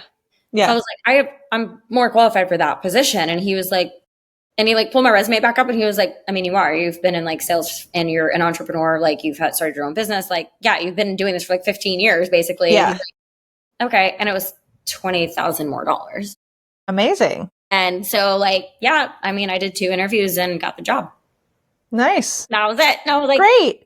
Easy, perfect perfect pay. And it came even better than I thought it was going to come. Exactly. And like the peace and the stability and the security it brings you, like, it's so nice. Right. And, nice. And too, like, there's something to be said as well, because like for those of us who are entrepreneurial, and I actually recently, which I should record an episode about what I'm about to say. I recently chose to, I haven't announced this. So I'm like, can I announce this? I've talked to my team, so they're okay with this. But like, I have like closed down one of my businesses and taken a consulting role with another business doing very similar stuff. But it's because I needed to take the CEO, like I was wearing too many CEO hats, right? Yeah. I'm like, okay, I have my CEO hat on in this business that I own and in this business that I own. And then also in this business. Right. And I'm like, this is too many. Like, I need to only be like steering like one ship at one time. And I can be on a ship, right? I can be like a general or a lieutenant or, a first mate or something. I don't know what like analogy this is, right? Like, I can be a member of another ship, but I can't own and run all the ships. Like, choose one ship. To like, captain. And like, there's something to be said also with like having a layer of external accountability, right? Like, cause on the one hand, like I do not, like I could not ever like, I don't think like work full time, like with a boss. Right. And even like this new consulting role that I'm in is pretty demanding, and I have a lot of responsibility, and it's exciting work and stuff. And it's a lot more hours than I'm used to working, but like it's so cool. And I have so much flexibility with it too, right? Like to a certain extent, but there is something nice about like, one, at the end of the day, that's not my company. Like I am loving it, and I love the growth potential. I love what I get to do with it and all of that. But I'm not then like signing off of work and having the headache and like all the stress and all the things that come with also owning the whole business and running the whole business, which is a whole nother level of stuff, right? I get to keep that energy on this business, like my personal brand and my coaching brand and stuff like that. And so like, yeah, there's something nice about like, oh, you're gonna like, and I'm in a leadership role in this consulting role, but I also get to like, it's not all on me. Right. Yes. Right. And like, there's like some structure that's not imposed just by me. And like, I'm accountable to people that aren't just me. Because even though like, sure, like, yeah, I want to crush my goals and like make money for me, you know, sometimes like at the end of the day, like I'm not always the best boss to myself. Right. Cause I'm like, can I be done with work for the day? Okay, sure. You did a great job. Right. Yeah. It's not always the best idea. So yeah. So so I would say too, for like people listening, like if that's going to bring you more peace, consistency, help you in a financial situation, like even what Kelly said with like helping you pay off debt and stuff, like it's okay to do that. Even if it's like indefinitely or like for a season. No, absolutely. Absolutely. And I mean, I think because I feel so grounded now and also I recognize like I'm hypersensitive and hyper aware of like triggers right now. So I was like, God, give me a message right now to like share on my Instagram story. And it just kind of channeled through me. And I was like, okay. And I was like, Kelly, are you ready to like take on a one-on-one client? Yeah, you are. Let's do it. Like, stop waiting, whatever. And I mean, granted, I don't know if anyone's going to DM me, but I don't like, it's fine. Like, I'm okay with that right now. But I did put it out there. Like, if you're interested in, one-on-one coaching, like DM me. And because I'm like, I keep hiding. I think that was a part of the whole self-abandonment too. It's like, okay, I had a lot of trauma around when I was coaching the last couple of years. Like there was just so much dysregulation. And I'm like, am I ready? Am I going to like wig out again? Like, but I'm like, Kelly, it keeps coming back. That to answer one of your questions, like one of our themes for tonight, and I'll get back to like the Bible story soon. Yeah. We've taken a journey. It's all right. You were like, I think one of the themes was like how I'm like stepping back into like the coaching or the business realm. Okay, so I stopped health coaching 2 years ago now, I think, or a year and a half ago.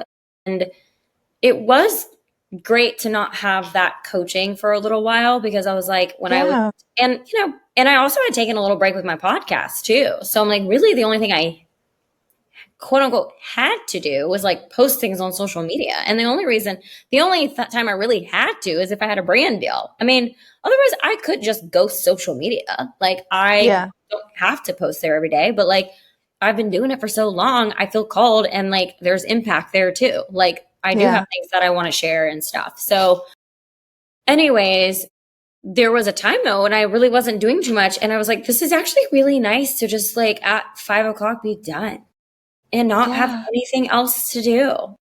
I don't have to. And I would go and like have dinner with my friends and like and I didn't have to think like, it wasn't like I'm choosing, okay, I'll do my business stuff tomorrow. It was like, I don't have that right now. And I'm okay with that. Like it was good to just live for a little while and just be the corporate girl. And like, I was okay with that. And it kept coming back to me. It was like, it's like, I can look back through my Instagram and there's like a part of me, I'm sure some posts, like not necessarily over the last year, but like in between like 2020 to 23, I feel like there were some posts that were probably a little bit more influenced by other people's posts. And so not fully authentically me, although of course I would change the messaging and that kind of thing. But I felt like that wasn't fully me. kind of thing. Yeah. You're like, oh, this is what I'm seeing other people do, so I should probably do something like Right, this. exactly. And again, that's when I was like caught up in metrics and all of that too. So I was like, oh, Yeah. that landed for them and they got so many likes and comments and all the things, whatever. But the coaching does like helping people to transform their relationship with love, success, and money has just kept coming back to me for the last year and a half. Like ever since I like let that go, it's just like, okay, but like, and it's like, so much. And even in there's like some, I don't know if it's necessarily shame, but like embarrassment around it because I'm like in my corporate job, I am working with entrepreneurs. I'm working with attorneys who own law firms, right? And they have a business, but they're also an attorney. And I'm seeing them do all this stuff for their business, right? And I'm like, and I have recognized a little bit of this, like, I don't know if it's like almost like I want to tell them, like, this is not all who I am. Like, I'm not just a sales rep for this company. Like, Yeah. I'm a podcast host and I'm an influencer and blah, blah. And I tell people that because I'm like, I'm not just this. Like, I am so multifaceted and I'm like, but there, and then I find myself, I was telling this manager that I've started working with. I was like, I feel like I know so much stuff and I have very little to show for it. Like, I want to, like we were talking about last night, as far as like, oh, like who's going to talk to you? Who's going to listen to you when you don't have a boyfriend or, I mean, whatever. Yeah. Right. Like when you're single and, who's going to do this and I'm like, okay, I could resonate with that because I'm like, yeah, I want to help people transform their relationship around love. That means self-love, your self-worth, all of that so that you can attract. And we're kind of like, hey, let's do it together. Like I'm in this space. Okay, I'm not like, yes, I'm the expert in the sense of like, I know it because I've gone through it and I've had the life experiences. I've worked with the thousands of coaches I feel like I've worked with. I've done the work. So I want to help the people that haven't done the work. Right. So let's do it together. Like maybe I will attract the boyfriend while I'm helping you. Maybe I will, create multiple six figures while I'm helping you get $50,000. I don't know. Like it's just, I feel like although I've done so much work, I am still just a few steps ahead of someone else. I'm not like light years ahead of them, and that's okay, right? Because there's so much valuable wisdom that you have to like help somebody that's starting out on that journey for themselves. Yeah, exactly.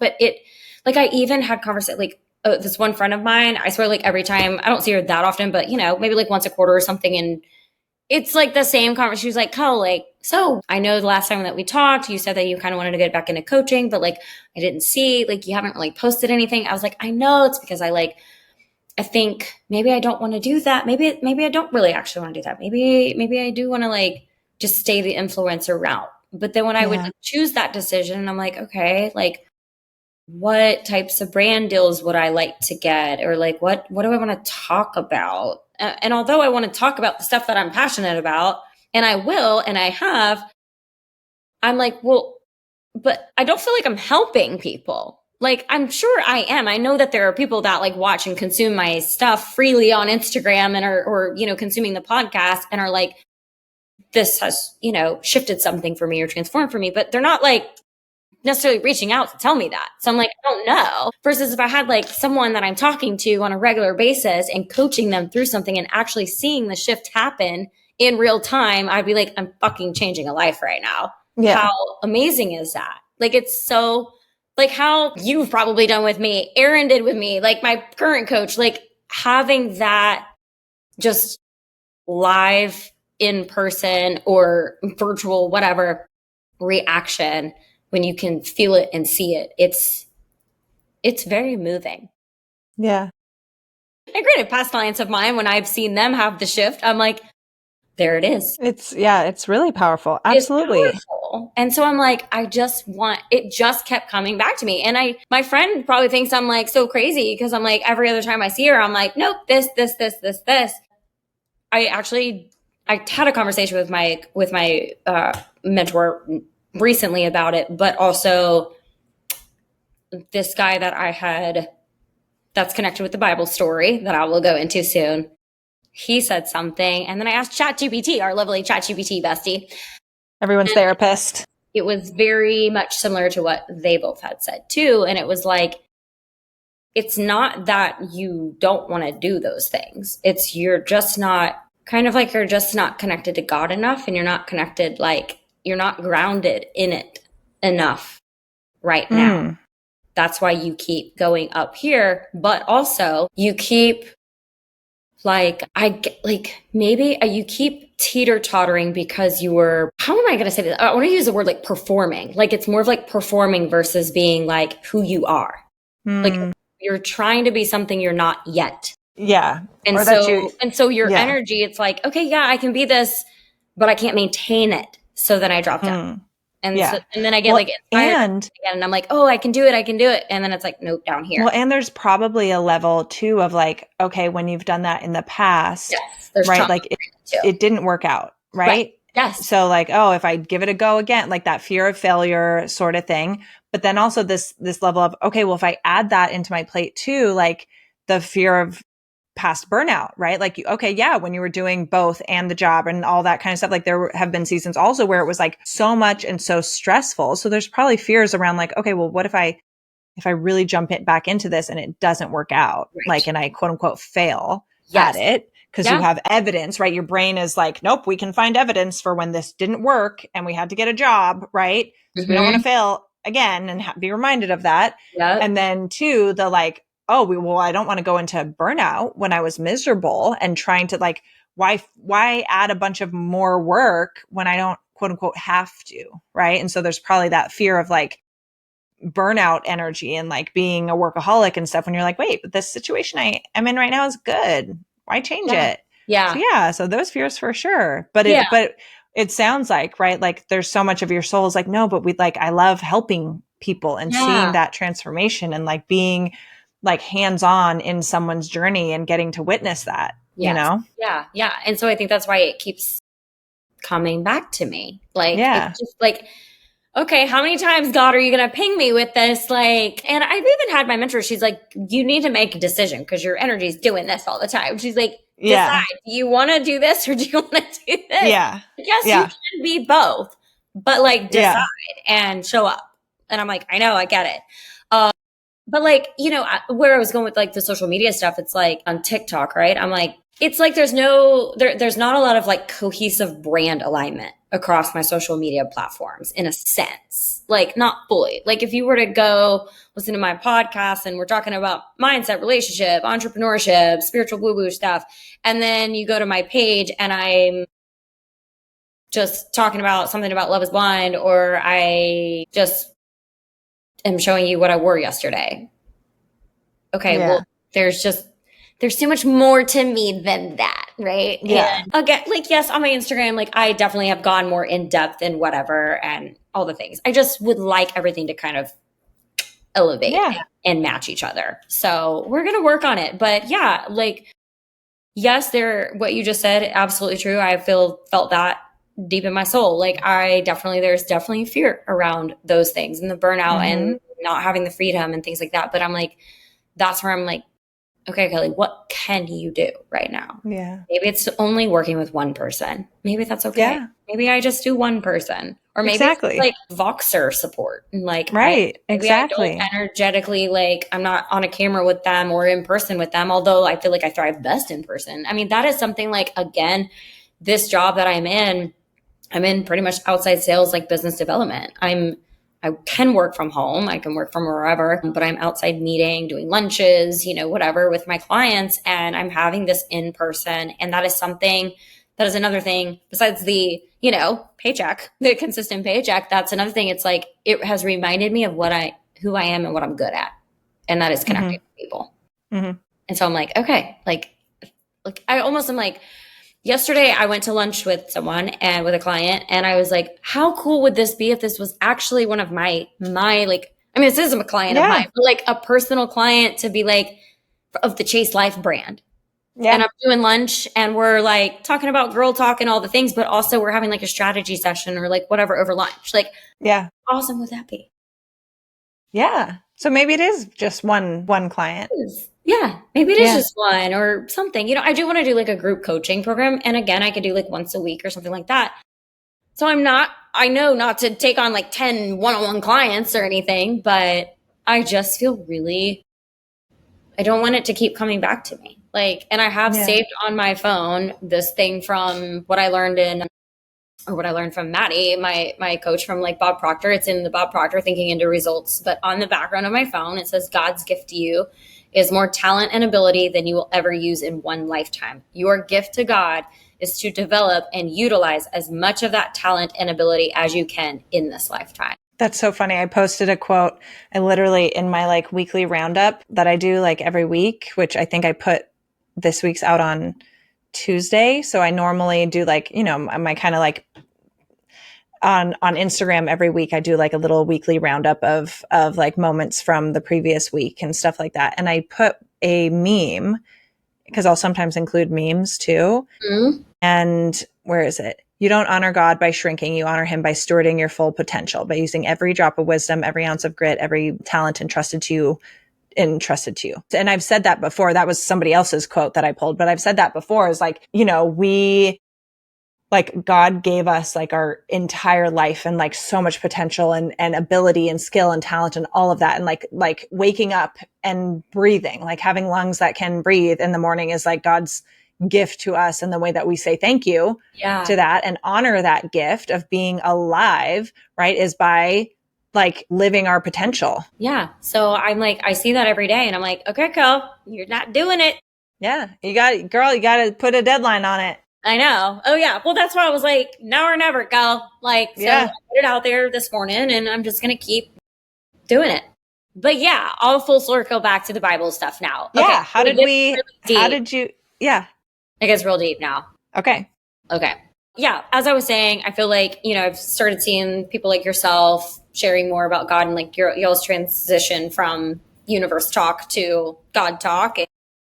And again, my mentor, so she did the same thing. We were supposed to have, it was Valentine's Day last year. We were supposed to have a group coaching call. She like sends a group message out at like, I don't know, 9:00 in the morning, like, see you guys soon in a couple hours, whatever.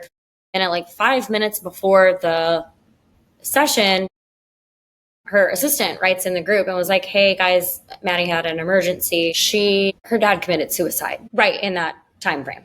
And her mom had showed up on her door and was like, your dad is not here. So it was devastating. I mean, it makes me so emotional thinking about it. I have seen her show up in the most vulnerable place. I mean, obviously it took, you know, a little while. I mean, I think she took some time away for maybe like a month. Maybe that was it. And she was just like, my dad wouldn't want me to not do this. And she would cry almost every session because, you know, she's like, she had partnered with her dad for years and like they were business partners. So it was like her best friend. And anyways, her just conviction. And she started like just speaking more like directly about God. Like, this is God's purpose. And my purpose here now is to fulfill what my dad couldn't finish out. And like just continued with that stuff. And she wrote this really beautiful thing on, on social media one time. And she was like, she came out and said, you know, like people were asking me like how we should tell people, you know, about your father and like, what should we tell them? And she was like, tell them he took his own life. That's what happened. Like, and it was just so powerfully vulnerable and everything that she's been sharing has just been that. Yeah. And I just feel like her, like just God working through her. Because it's healing, although I don't have that similar situation, there are things you can resonate in stories like that. And so I like resonate with certain things. And obviously it just made me upset and like emotional all the time. But I'm like, that was so healing for me even. Yeah. Anyway, so that was like a really big catalyst for it. But like over the last handful of years, someone I know has been experiencing what we were talking about last night, very like dark stuff, and like black magic, witchcraft kind of things, and like experiencing like doing it or like being like it being done like on the like the receiving end of it, which, okay. Of course, I had never heard of before, you know, and nor do I want to hear of it, but it does exist. And people like I would explain, you know, what I was hearing from this person to friends of mine who are more devoted to faith and everything. And they're like, well, yeah, that stuff's in the Bible. Like, it is true. Like, you can Google it, like, whatever, all this stuff. And they're like, that's not something I want to play with. Like, that is, let's keep that over there in the dark. So anyways, but this person has struggled a lot, and it's a very challenging dynamic between this person and our relationship. It has become extremely estranged and very, like, I have to put extreme boundaries in place because it is extremely toxic.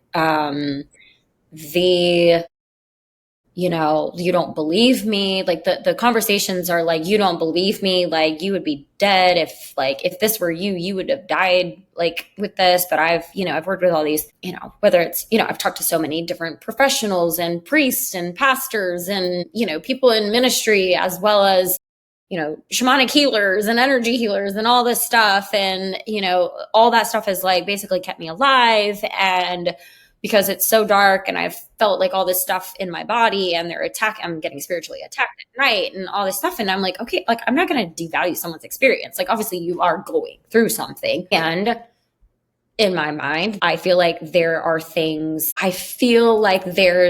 based on things that were happening already before all this happened, I feel like there's some mental health stuff going on. Yeah. Too, maybe. Yeah. And so that is what has been really challenging, because they're like, I'm fine. There's nothing wrong with me. And I'm like, I'm not saying, like, whatever, it's fine. But based on this scenario over here, that's why I can't talk to you. Like, I can't, like, I have to have a very distant relationship with you, because you're like, if you and I were to have a discussion and we didn't agree on something, like, it's like, okay, agree to disagree, right? Like, or we hold space for each other's perspectives, and okay, all right, I can see it, but, like, whatever. This person will fight you to until you just give in and you're like, fine, I see it your way. Yeah. Because it's like, their way is the highway, and they cannot hold space for anybody else's perspective. It's like, this is what I'm going through. It's not necessarily even just that, but, like, other situations, if I were to give my opinion just in a response kind of way, it's like, you don't fucking believe me? Like, this is like, I can't even, like, I'll have to talk to you offline a little bit more about it, but, like, it's just, like, so intense. I've been in scenarios with this person where I felt very triggered, and, like, I mean, triggered for sure. I mean, I am not a mean person. I don't get angry very often. I become a monster with this person because they become a monster. And I don't know. I get so triggered that I'm like, oh my God, like, just shut the fuck up. Yeah. It's so bad. And when I get like that, I get rattled for days. Like, I am, like, in a depressive state because I become something I know I'm not. Like, it's crazy how much triggering this person can offer me. And I'm sure I'm doing it to them too. But I've been in situations where I have felt very threatened physically. And I'm like, I can't be around this person by myself. Yeah. In a couple of instances reminded me of a very emotionally, verbally, sexually abusive, turned physically abusive situation in college that I went through. And I've not spoken to that person in 20 years, And when this person who is close to me, when I felt that similar thing, one time we were actually just, like, on the phone with each other, but I got so rattled and I just screamed, like, into the phone, like, just, like, started crying and everything. And I said the person's, like, name from college, and I was just like, this is, like, you're acting like this person. Wow. And the person on the phone, they just got really quiet, and they were like, wow, you just had a breakthrough. And I was like, maybe I did, but also I just compared you to, like, one of the worst situation in my entire life. It was real bad. Yeah. Interesting. Real bad. Yeah, there's a lot. So anyways, I've just had a very difficult time with that relationship. Yeah.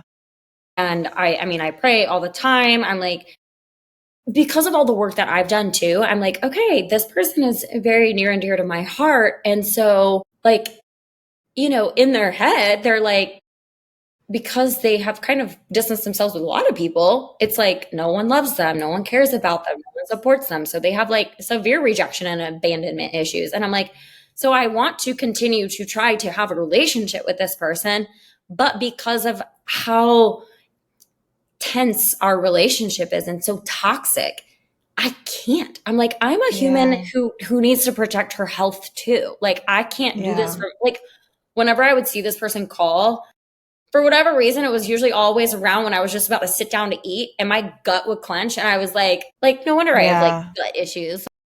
Yeah. So Well, yeah, and traumatic.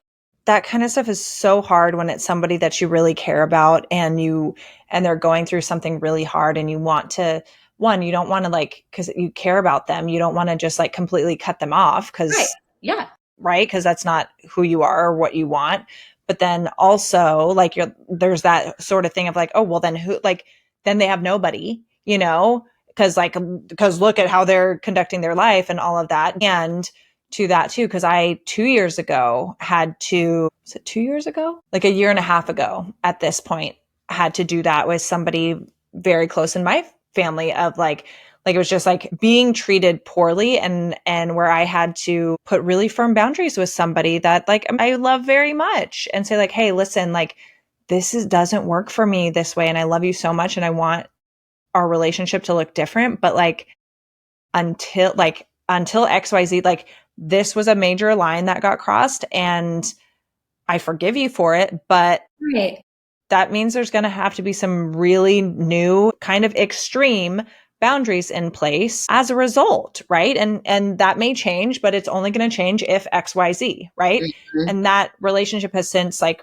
been repaired a lot, but it can be very, very hard to choose yourself in that when it's like someone you're really close to or someone that's in your family or whatever, right? Because like it is the whole thing of like, well, yeah, like they're family or they're close to me or whatever it is. Like I care about them. I love them. I don't want to give up on them. And but that doesn't mean you should, right? Because I think there's also like toxic advice given a lot in the like self-help world of like, if they don't respect you and they're your mom and dad, never talk to them again. And it's like within reason, like, are they like, have they been abusing you for extended amounts of time? Okay, maybe, yeah, but if they just like disagree with you or you're not like on the same side politically or like whatever it is, or they like,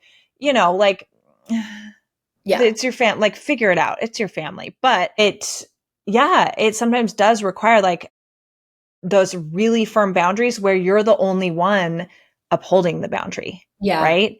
And that's hard. And it's hard, right? Which sometimes is like, okay, I know, right? They may not need to be a part of it or in agreement, but like it's a 10-minute conversation. And at 10 minutes, I get off the phone because after that, it's too much, right? Or if this person starts swearing at me, that's when I end the conversation. If they start making personal attacks, that's when the conversation is over, no matter what, right? Like that sort of thing, knowing like, okay, what those boundaries are for you to then remove yourself so that you can keep yourself like whole, as best as possible.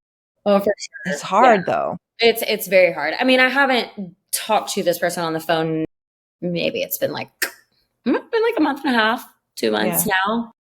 Because the last time we did, it was just it was toxic. It was, I sat in front of a Home Goods for 45 minutes receiving toxicity, but also probably giving it back because I got so triggered and I was just like, then it was just like ammunition going back and forth. Yeah. And I was like, what? Like, can you not just agree to disagree with me? No, you need to like blah, blah, blah, blah. And honestly, the phrase or the first few words, you need to, is the most triggering thing for me because that has been said for years now. Well, you need to do this. You need to do that. You need to believe me. You need to support me. You need to blah, blah, blah. I'm like, honey, I don't need to do anything. Like, oh my gosh, another call's coming in. Yeah. I gotta go. I need to leave. Well, and it's also like, I have hung up on this person, but I'm like, I don't like to because I'm like, that's like so disrespectful too. And I don't want to be the asshole. Because then it's like, oh, well, Kelly's but too with that, it's like but like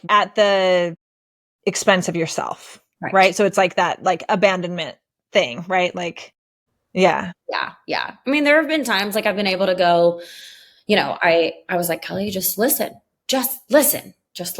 Don't try to react. And so we went like 45 minutes, I think, they got elevated a couple times and so did I, but we were able to like come back and like, okay. But then at like 45 minutes, it was like off to the races. Yeah. And there was another time a few times on the phone with this person, I will mute myself. So I can still be like, I'm reacting. And I'm walk to another room. Saying all the things. Leave the phone, leave right there. I'm going to take a lap around the house, come back. Yeah. Wow. That allowed me to like listen a little bit better, but I'm still like disagreeing. Like, no. Yeah. And it will be funny because they're like, are you still there? Because they didn't like hear anything. And I'm like, unmute. I'm like, yeah, I'm here. I'm listening just like you asked me to. And I like mute myself back. Like I did that once. And then I also journaled while like I was writing what they were saying down so that I could listen and it kept me grounded.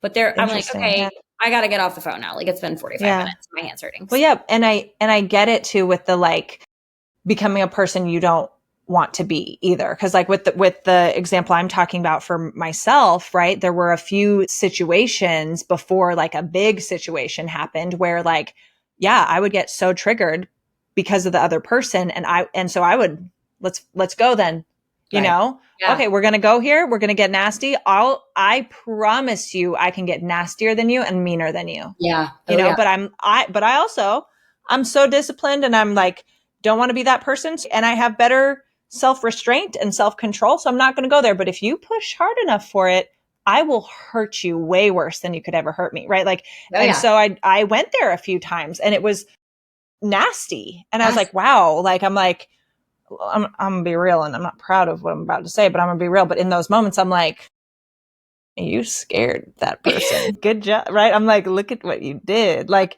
and like, if I like said who it was, it would make more sense of why that, like, but like somebody who I've been very scared of a lot in my life. And so to then be like, you see that? They were scared of you. Yeah. Do you see what you just did? You scared the shit out of them. Yeah. Because you became a psychopath. Right. And I'm like, so there's like my ego is kind of like, you nailed it. Right. But then I'm like, also not the kind of person I want to be. Right. Because I have never met that version of myself before. Exactly. And obviously we are all capable of it. We're all capable of being evil, nasty, all that kind of stuff. 100%. Right.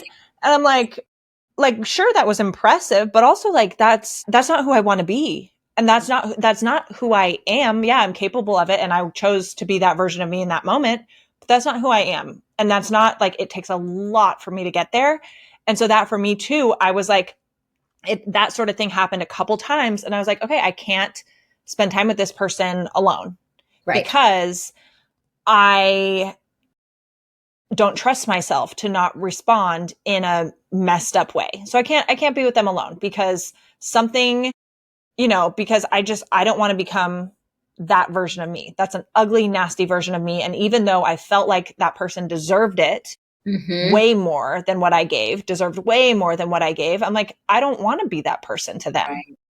I don't want to be that person to them, And so if I can't control myself in those moments, I have to not put myself in those situations. Right. And I will say, I don't know how long after that sort of like those kinds of moments where I like, okay, well then I'm not going to see you by myself. I'm not going to like that sort of thing. Like, and I did then end up seeing this person by myself after that. Cause it was a holiday, I'm just going to stop by, that sort of thing. And a very major escalated situation happened. Nice. That was like a worse than anything I would have imagined to happen, which then resulted in me being like, okay, well now I'm not in your life anymore. Right. And like I said, that was repaired. A lot of repair has come out of that and a much better relationship since, and nothing close to any of those situations. But it was the sort of thing where it was like, there comes a point when, we have to be like, okay, like, for both of our own good, like these boundaries have to be in place. And too, like, it was very much like my own good. I'm like, like, what am I doing? Like, why do I keep putting myself in this situation to be spoken to badly or treated badly or whatever it is? Like, why do I think it's going to make a difference or be different, you know? Yeah. And so like, even just for like my own peace and sanity and like stress and energy, and also so that I wouldn't turn into like the psycho version of myself, you know, like, yeah, I was like, these boundaries have to be in place because I don't like that version of me that comes out with you. Right. No, absolutely. Absolutely. Well, that's why I'm like, I can't. Or like someone else needs to be around as a buffer and to tell me to leave the room. Yeah, no, for sure. I mean, granted, this person doesn't live close to me, so that's helpful. But so I don't physically get to see them anymore right now, anyways. But I'm like, I'm not talking to you on the phone. You can call me all day. You can leave me the nastiest voice messages to pick up the effing phone, whatever. I am not picking up the phone, and I will not be calling you like until I feel like I have the tools to be able to be more neutral. It's like, you know, when someone keeps doing something, well, two things. It's like an abusive situation where you keep going back to the person, right? It's like, okay. But then also it's almost like you have to forget what they did and how nasty they absolutely were to you.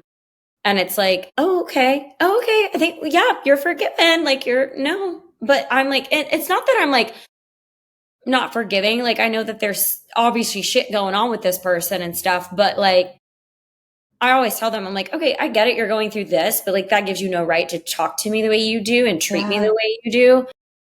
Whenever you work with any of these people, instead of focusing on keep ridding the black magic from your body, why don't you tell them like you have rage issues and hell, hey, can you give me some tools around that?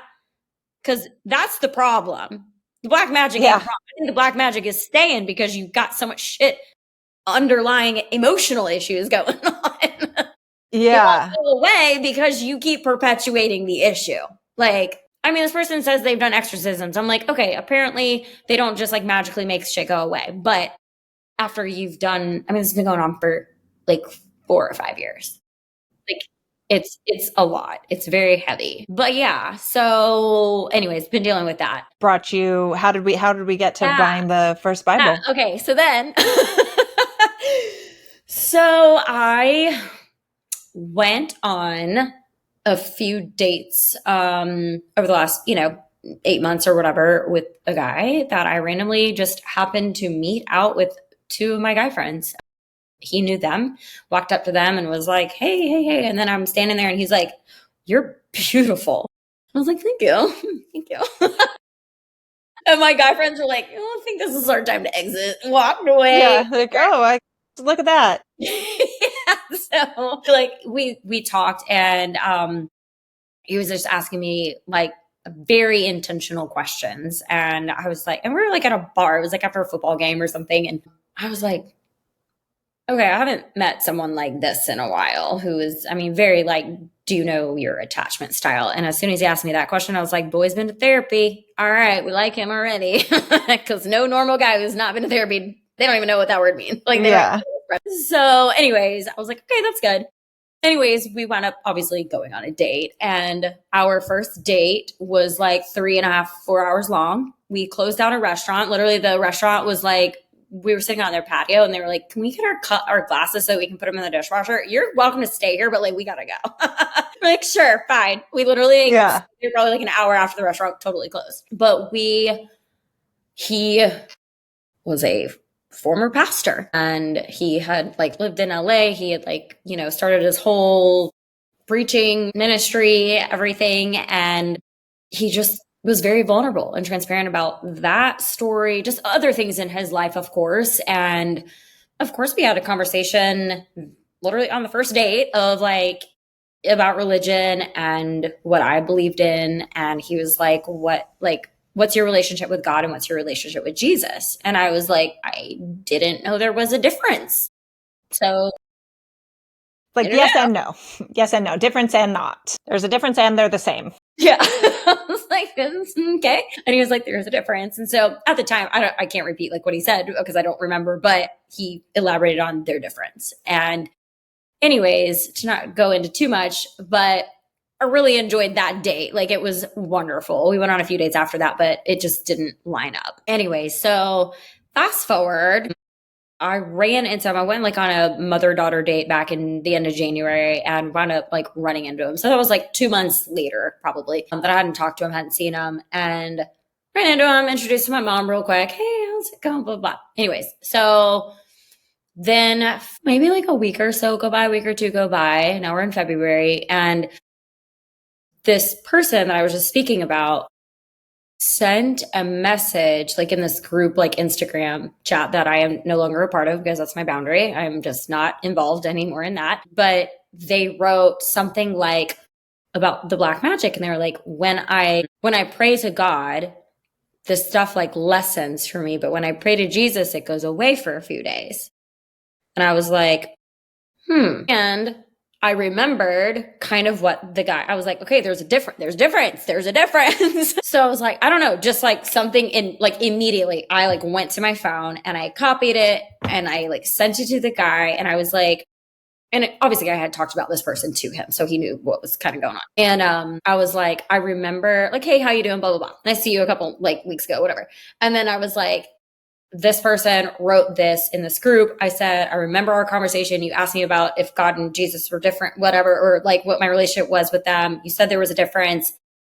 Now this, and he was like, yeah. And he just like responded and he was like, yeah, great to see you too. And then he like elaborated on like the whole thing. And I was like, interesting. So he was like, if you want to like grab dinner sometime, we can talk about it. Cool. So I wound up, we didn't wind up until like a month later. Now fast forward to like March, so just a few months ago, I go over to his place and I was there for 10 hours. Not just talking about that, but immediately when I got there, he starts catching me up on life and stuff. And then obviously he was like, what's going on with you? And I was telling him about my business stuff and kind of like where my head was at. And like, I really want to do this coaching stuff. And I told him what I wanted the transformation, like money mindset and all this stuff. And he, again, being a pastor, he reads the Bible pretty much every day. He's not a pastor now, and he's had his own journey, but he takes the Bible, it's sitting on his coffee table, and flips to Proverbs like 31. I think that was it. And he was like, and he sits back on the couch with me and he reads the verses like to me, but is interpreting like every line. Proverbs 31 about like the woman? Yes. Yeah. Yeah. The Proverbs 31 woman. Yeah. Good for you. She's badass. Entrepreneurial, responsible. She's making things happen. Yeah. She's well respected. Like, yeah. Yes. So he's interpreting it. And I'm like, everyone interprets things differently, of course. Like everyone has their own perspective to things. But the way he interpreted it, I was like, I like this. However you just interpreted it, that made sense for like the coaching program that I want to put out there, like nailed it. He was like, it was just wild. Like, I was like, How did you even, okay, that's crazy. Anyway, so that was like one thing where I was like, okay, maybe there is something to this Bible thing I need to like look into. That was like the foundation of my like purpose of my program kind of thing. I was like, whoa. Yeah. So then, obviously we start talking about that person and things like that too. We elaborated a little bit more on that. And then he starts talking about the spirit stuff. And that's the person that told me I had a spirit of rejection. Mm. And I was like, oh my gosh. And I was like, well, it all makes sense and everything. And this is what I was going to say last night. It's like, yes, I'm sure it's like ancestral. But when I like think back on where maybe my rejection comes from, it was brought up to me, like what I think, the first story that I remember of being rejected, before then I had what I'm about to say, but like the first story that I had when I was rejected, I was 4 years old in preschool. And this is what Aaron and I actually worked on, was this little girl was like, you can't play with us. Like, can't sit with us kind of situation. I was 4. Yeah. And so I had like one other girlfriend in preschool, but otherwise, like, I think the girls would be nice to me, but like as far as playing with them, they wouldn't let me play with them. Yeah. And so I was rejected. And I think that's where like the people pleasing. And I told my mom that day, like in tears, like I'll never not have any friends. And yep, I have lots of friends. Like, but when in this healing work that I've been doing, I'm like, okay, with this rejection thing, my mom was very sick with me, like majority of her pregnancy. So I'm sure the words, "Get this baby out of me," probably left her mouth many times. Yeah. Like, and I don't know. I'm just sure that that probably occurred. Yeah. Like, I'm sure she didn't feel good about like Yeah. being pregnant. I mean, she said she was sick for 6 months. Like, she was Yeah. like almost like losing weight, having a baby kind of thing, not Mm-hmm. gaining. And anyway, so I just associate a part of that as the rejection. Like, I made my mom Yeah. so sick, she probably just didn't want me inside of her anymore. Like, get this. Like, Yeah. It's so crazy though. It's so crazy how those little things that like are not like is not what that means, right? But it gets like embedded in us right. in some weird way. And then like we have like a whole thing about Yeah. it. Yeah. Yeah. So I'm sure that it goes beyond that, but that's probably like when I'm thinking, I'm like, okay, well, my first story is preschool, but actually it's probably my mom. Yeah. And when he said that about the spirit of rejection, he actually said a lot of it comes from my mother. And I was like, interesting. So, anyway, so then while I'm at this person's house, I get an email, or at the pastor's house, I get an email from said person that's experiencing the black magic and everything with a MP3 like audio recording sent to me and a couple of people. And You're like, what could this be? but it was funny, like he like got up to use the bathroom. When he comes back, I was like looking at my phone and he was like, oh, like what's up? And I was like, said person like sent me, and he was like, that is weird. I literally was just thinking, like, I wonder if they've reached out while we've been together. And I'm like, well, Yeah. yeah, about an hour ago they sent this message. Anyways, he's like, let's listen to it. So we do. It was like 43 minutes long or something like that. It took us like an hour and a half to listen to this because he kept like interjecting with his thoughts. Was this it? And this person is just talking. It's like a voice note. Yeah, it was a voice note. It was an MP3 like audio file. Oh my gosh. Yeah.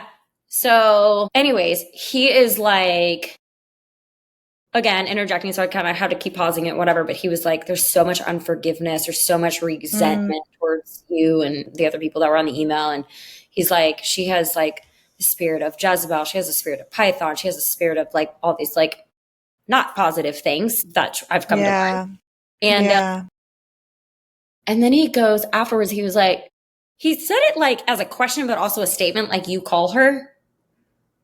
And I go, like, are you asking if I call her or if, like, or are you telling me we need to call her right now? And he was like, both. And I go, I don't call her very often because we have such a toxic relationship. I said, which sucks because I know that I'm contributing to her probably low self-worth. If that's what she probably thinks, she has high self-worth, but I don't think so the way she acts. And I'm like, Yeah. low self-worth, abandonment issues, rejection, all of that. I'm contributing to that. And I know I am, but like, I can't, like my gut is already in shambles. So Yeah. anyways, he was like, well, let's call her. And I had, so one little caveat here, in between that text message and then us getting together, he had sent me a book that he was like, I recommend her reading this. And so anyways, I think like sent that to her to be like, hey, I hung out with this guy, he's former pastor. Like, I kind of shared a little bit about what's going on with you. He recommended this book. And she was like, thank you. She was very appreciative, whatever. So she knew of this person. So it wasn't just like a super random, but obviously. So he has like, I texted her, I was like, hey, do you have some time? I'm with this person. He wants to talk with you. She's like, yeah, sure. So we speakerphone and I'm just sitting there next to him the whole entire time. They talked for 2 hours. And she's telling him all the things. And then, of course, she actually stayed really grounded, which I was surprised in a sense. But also, I was like, but also not surprised because she's a really great person. Like, she is outside of all the stuff that's going on. She's like the most angelic. She would give you, like, if she had only one shirt on, like one shirt at all, she would still give you the shirt and she would walk around naked. Like, she's that giving and selfless of a person. And anyway, so of course, there were some times she would like say something like as definitely like an insult jab at me. And she's like, I know you're sitting right there, but like, this is the facts and blah, blah, blah, all this stuff. He was so like, I mean, one, he acknowledged everything that she would say. Yeah. And hold space for her very well. And then give her his like opinion about things and say like, I understand. I understand. And he told her, he was like, look, I am closer to you than than this person is, and then these people that you also sent this email to. I'm closer to you than that because I understand. I've heard these words. I've heard this. I understand. I have actually done, what is it? Not exorcism, but like I've Deliverance. deliverance. Yeah, or something. He's like, I've performed deliverances on people. He's like, I know this world. He goes, and you have like unforgiveness, resentment, your spirit of Jezebel, spirit of Python. He was like naming all these spirits like at her. And she's like, she was kind of like, I guess she was receiving. She wasn't like arguing back with him or anything like that, but she was very familiar with all of it. Mm-hmm. And he was like, have you read, like, do you read the Bible? And she was like, yeah, I do. And I know that this person has become like, again, they have been, I guess, like studying more of the Bible lately too, probably with all of this, with what they've been going through. And anyway, so he was like, do you read it? Like, have you read it like from the beginning to the end? Like, how are you reading it? And she said, I mean, like, I do read like full scriptures and everything, like, but I'll open the book and read where I feel called to read, kind of thing. And he's like, but you've never read from the beginning to the end. And she was like, no. So he did suggest that she do that. And he was like, have you talked to like a Christian pastor? Like, have you spoken, like, and are you still seeing like energy healers and all this stuff? And like you were talking about last night, all the occult. Yep. And because like, well, and the interesting thing you said, like when this person, you're like, oh, when they talk to God, it doesn't really help, but when they talk to Jesus, it goes away. It's probably because a lot of people, when they think they're talking to God, they're not. Right. And Jesus is like literally like the only name that like demons and Satan are afraid of. Right. Yes. That's what was explained to me. So anyways, long story short, it was a very neat and impressive conversation, needless to say. And I was like, just like when they got off the phone, he sat back and he was like, what'd you think about that? I was like, I mean, impressive, but also like, because I feel like I know you in a sense, like that, like it also wasn't like, oh my God, but like also it was at the same time. I'm like, the way that you just held her though, like the way that you acknowledged her and weren't just like, no, you're wrong. This is what I think. Like he held space for her opinion and her thoughts and her beliefs and all of that and provided his beliefs around it. And I think it was comforting for her because she would be like, oh, do you know this terminology? But like terminology. And he was like, yeah. And it wasn't like, yeah, what about it? It was, yeah. And he would like say the definition of freaking word. And she was like, yeah, okay. She felt seen. Yeah. She was like, okay, you know your shit kind of thing. And so it was just really fascinating. But all of that to say, when we hung up the phone, he was like, she's in between worlds. She's in this occult and she's over here. He's like, she's not gonna get the relief that she needs until she is fully in this Christian world. Because the demons are fighting hard to keep her there. And that's what you're seeing and experiencing. Yes, exactly. And I was just like, they're like, no, stay here with us. We're going to make you be crazy. Yeah. And granted, I'm sure everything feels like it has helped her. Of course, she's alive. She's still here, and so whether it's a shamanic energy cleanse or a a Baptist priest, I have no idea, like, or Baptist pastor, like it's whoever, they've been helping her. So what? Good, great, amazing. And it's still not gone. So like, what do we need to do? So anyways, he said that he would like help her, but he's also had some things going on and I don't think that.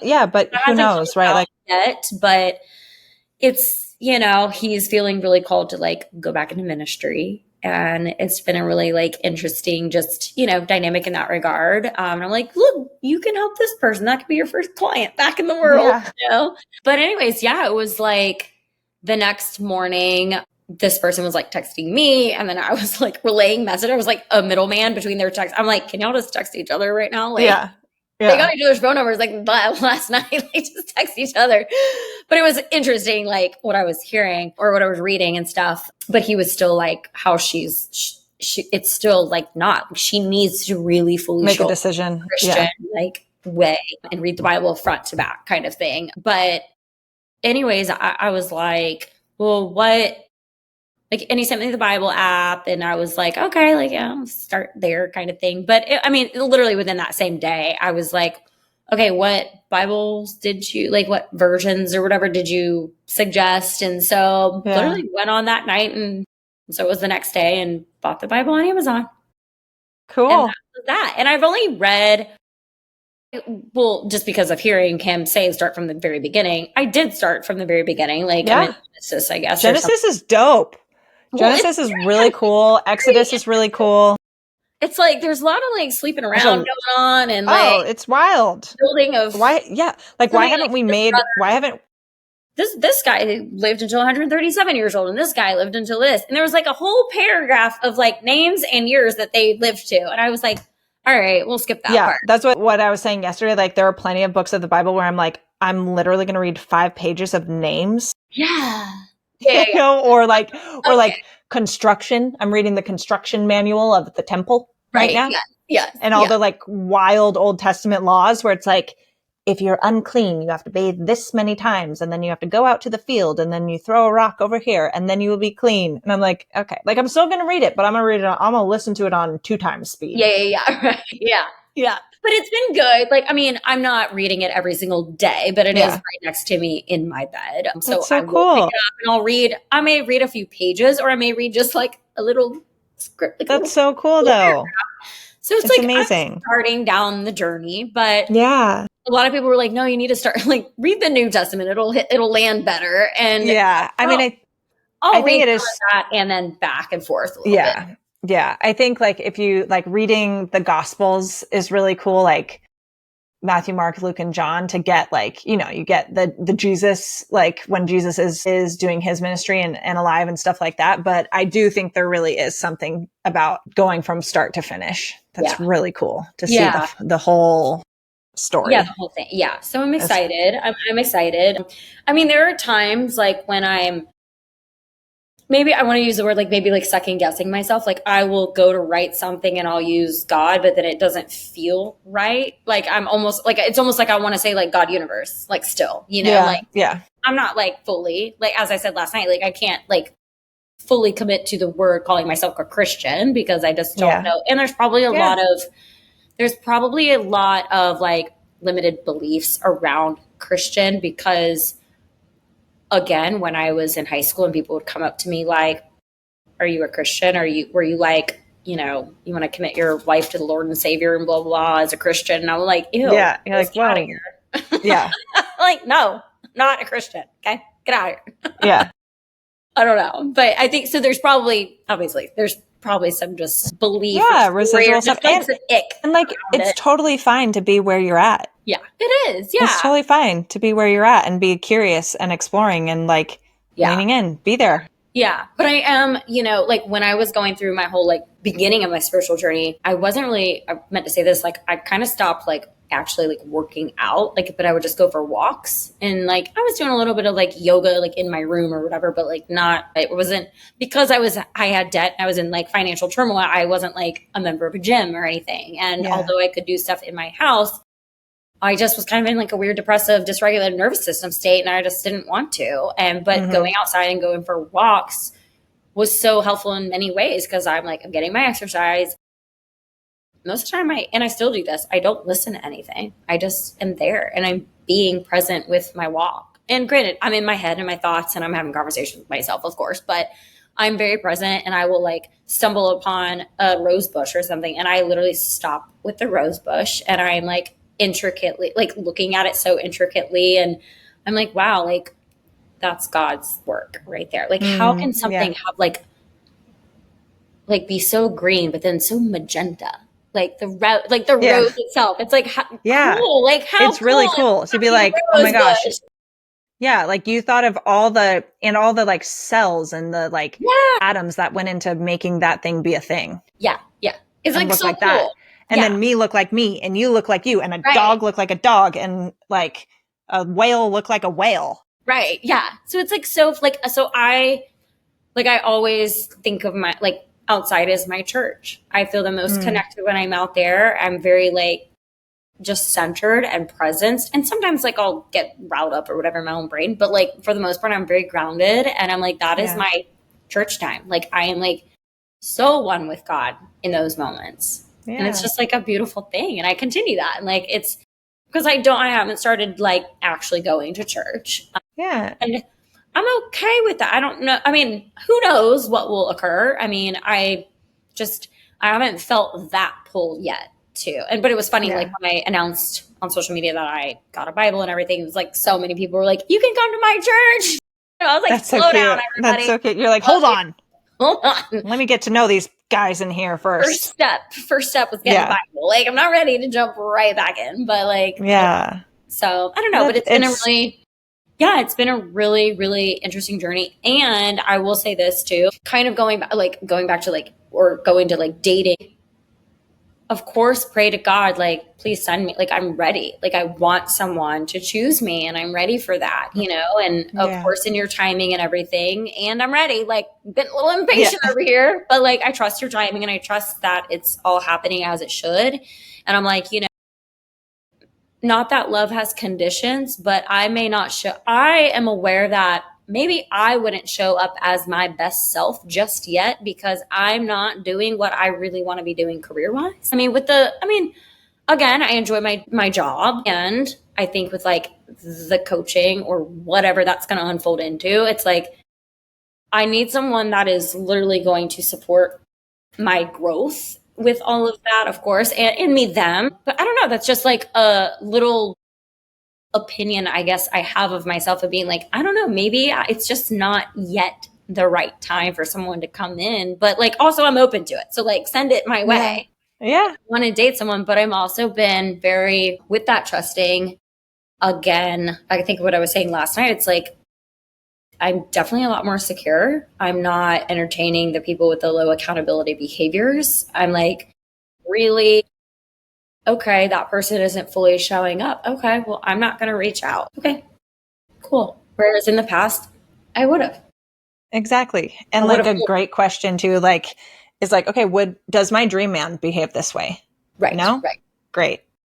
Yeah. And which we talked about yesterday for your show is like also then like, okay, and am I holding myself to a standard of not sure being someone's dream woman, right? But like not that we're like going through life of like, am I his dream woman, right? Like not centering the other person and having it our everything we do be about the potential of a man or a man, right? But it's like I'm my dream, like am I taking steps? Because it's not like we're always on the journey, but am I like taking steps to be my own personal dream woman for me, right? Like the dream version of me.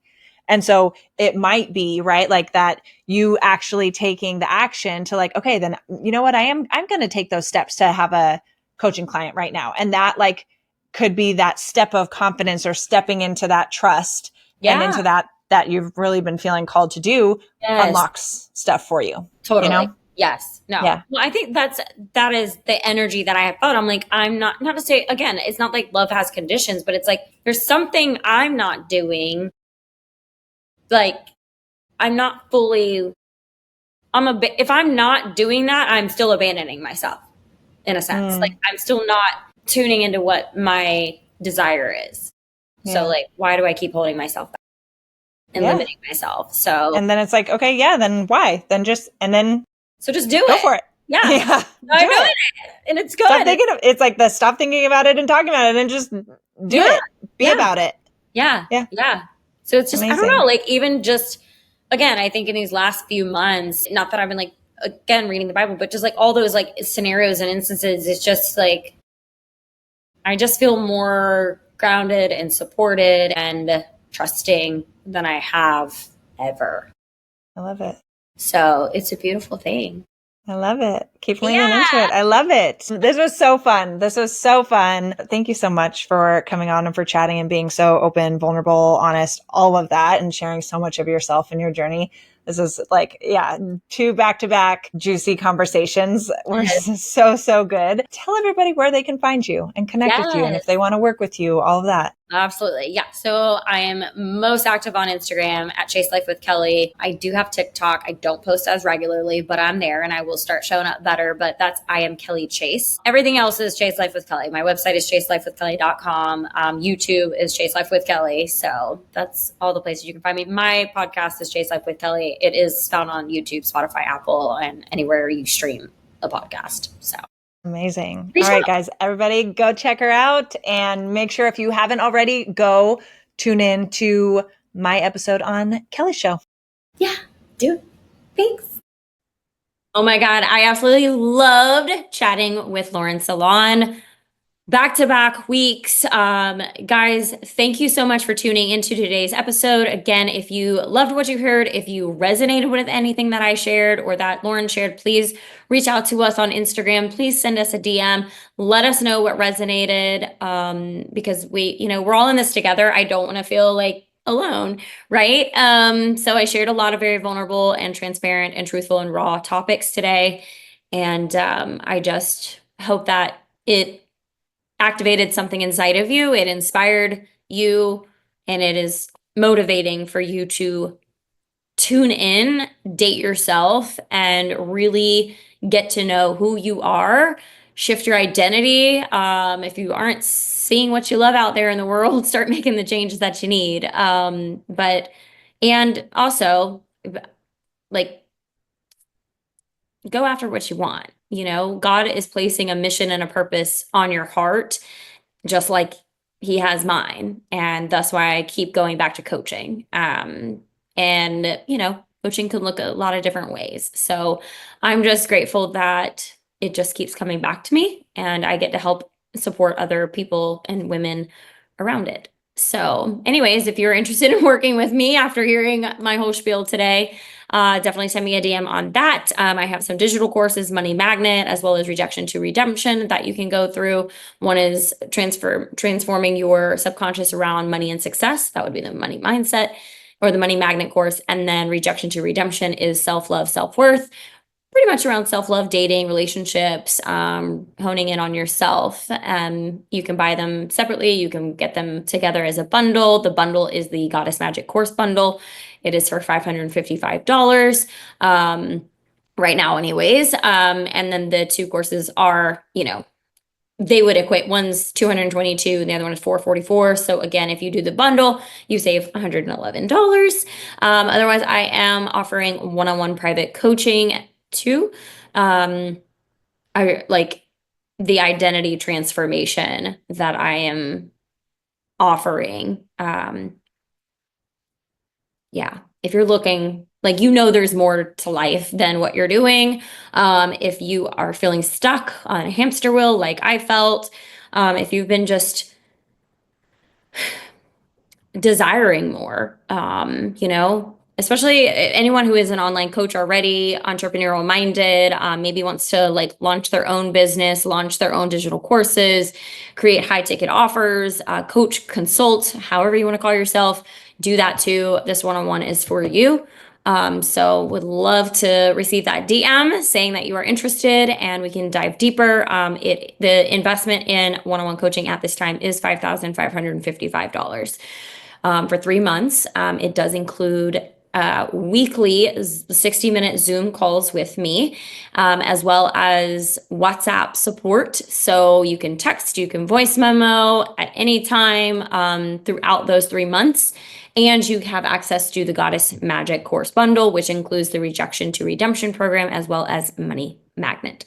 And then obviously you're plugged into my network of incredible thought leaders and entrepreneurs, coaches. I will offer you all the resources that have changed my life and my mindset. And now I live with more of a wealthy mindset.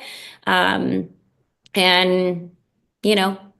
it's a beautiful thing to feel like that freedom and ease in your life and just happiness. Like I'm truly fulfilled in so many ways that I want to give this gift back to people.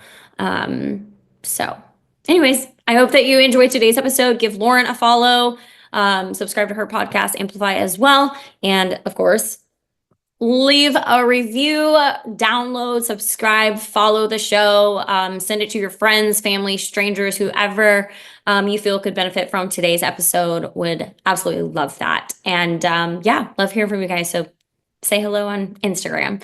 Have a great week. All right, bye.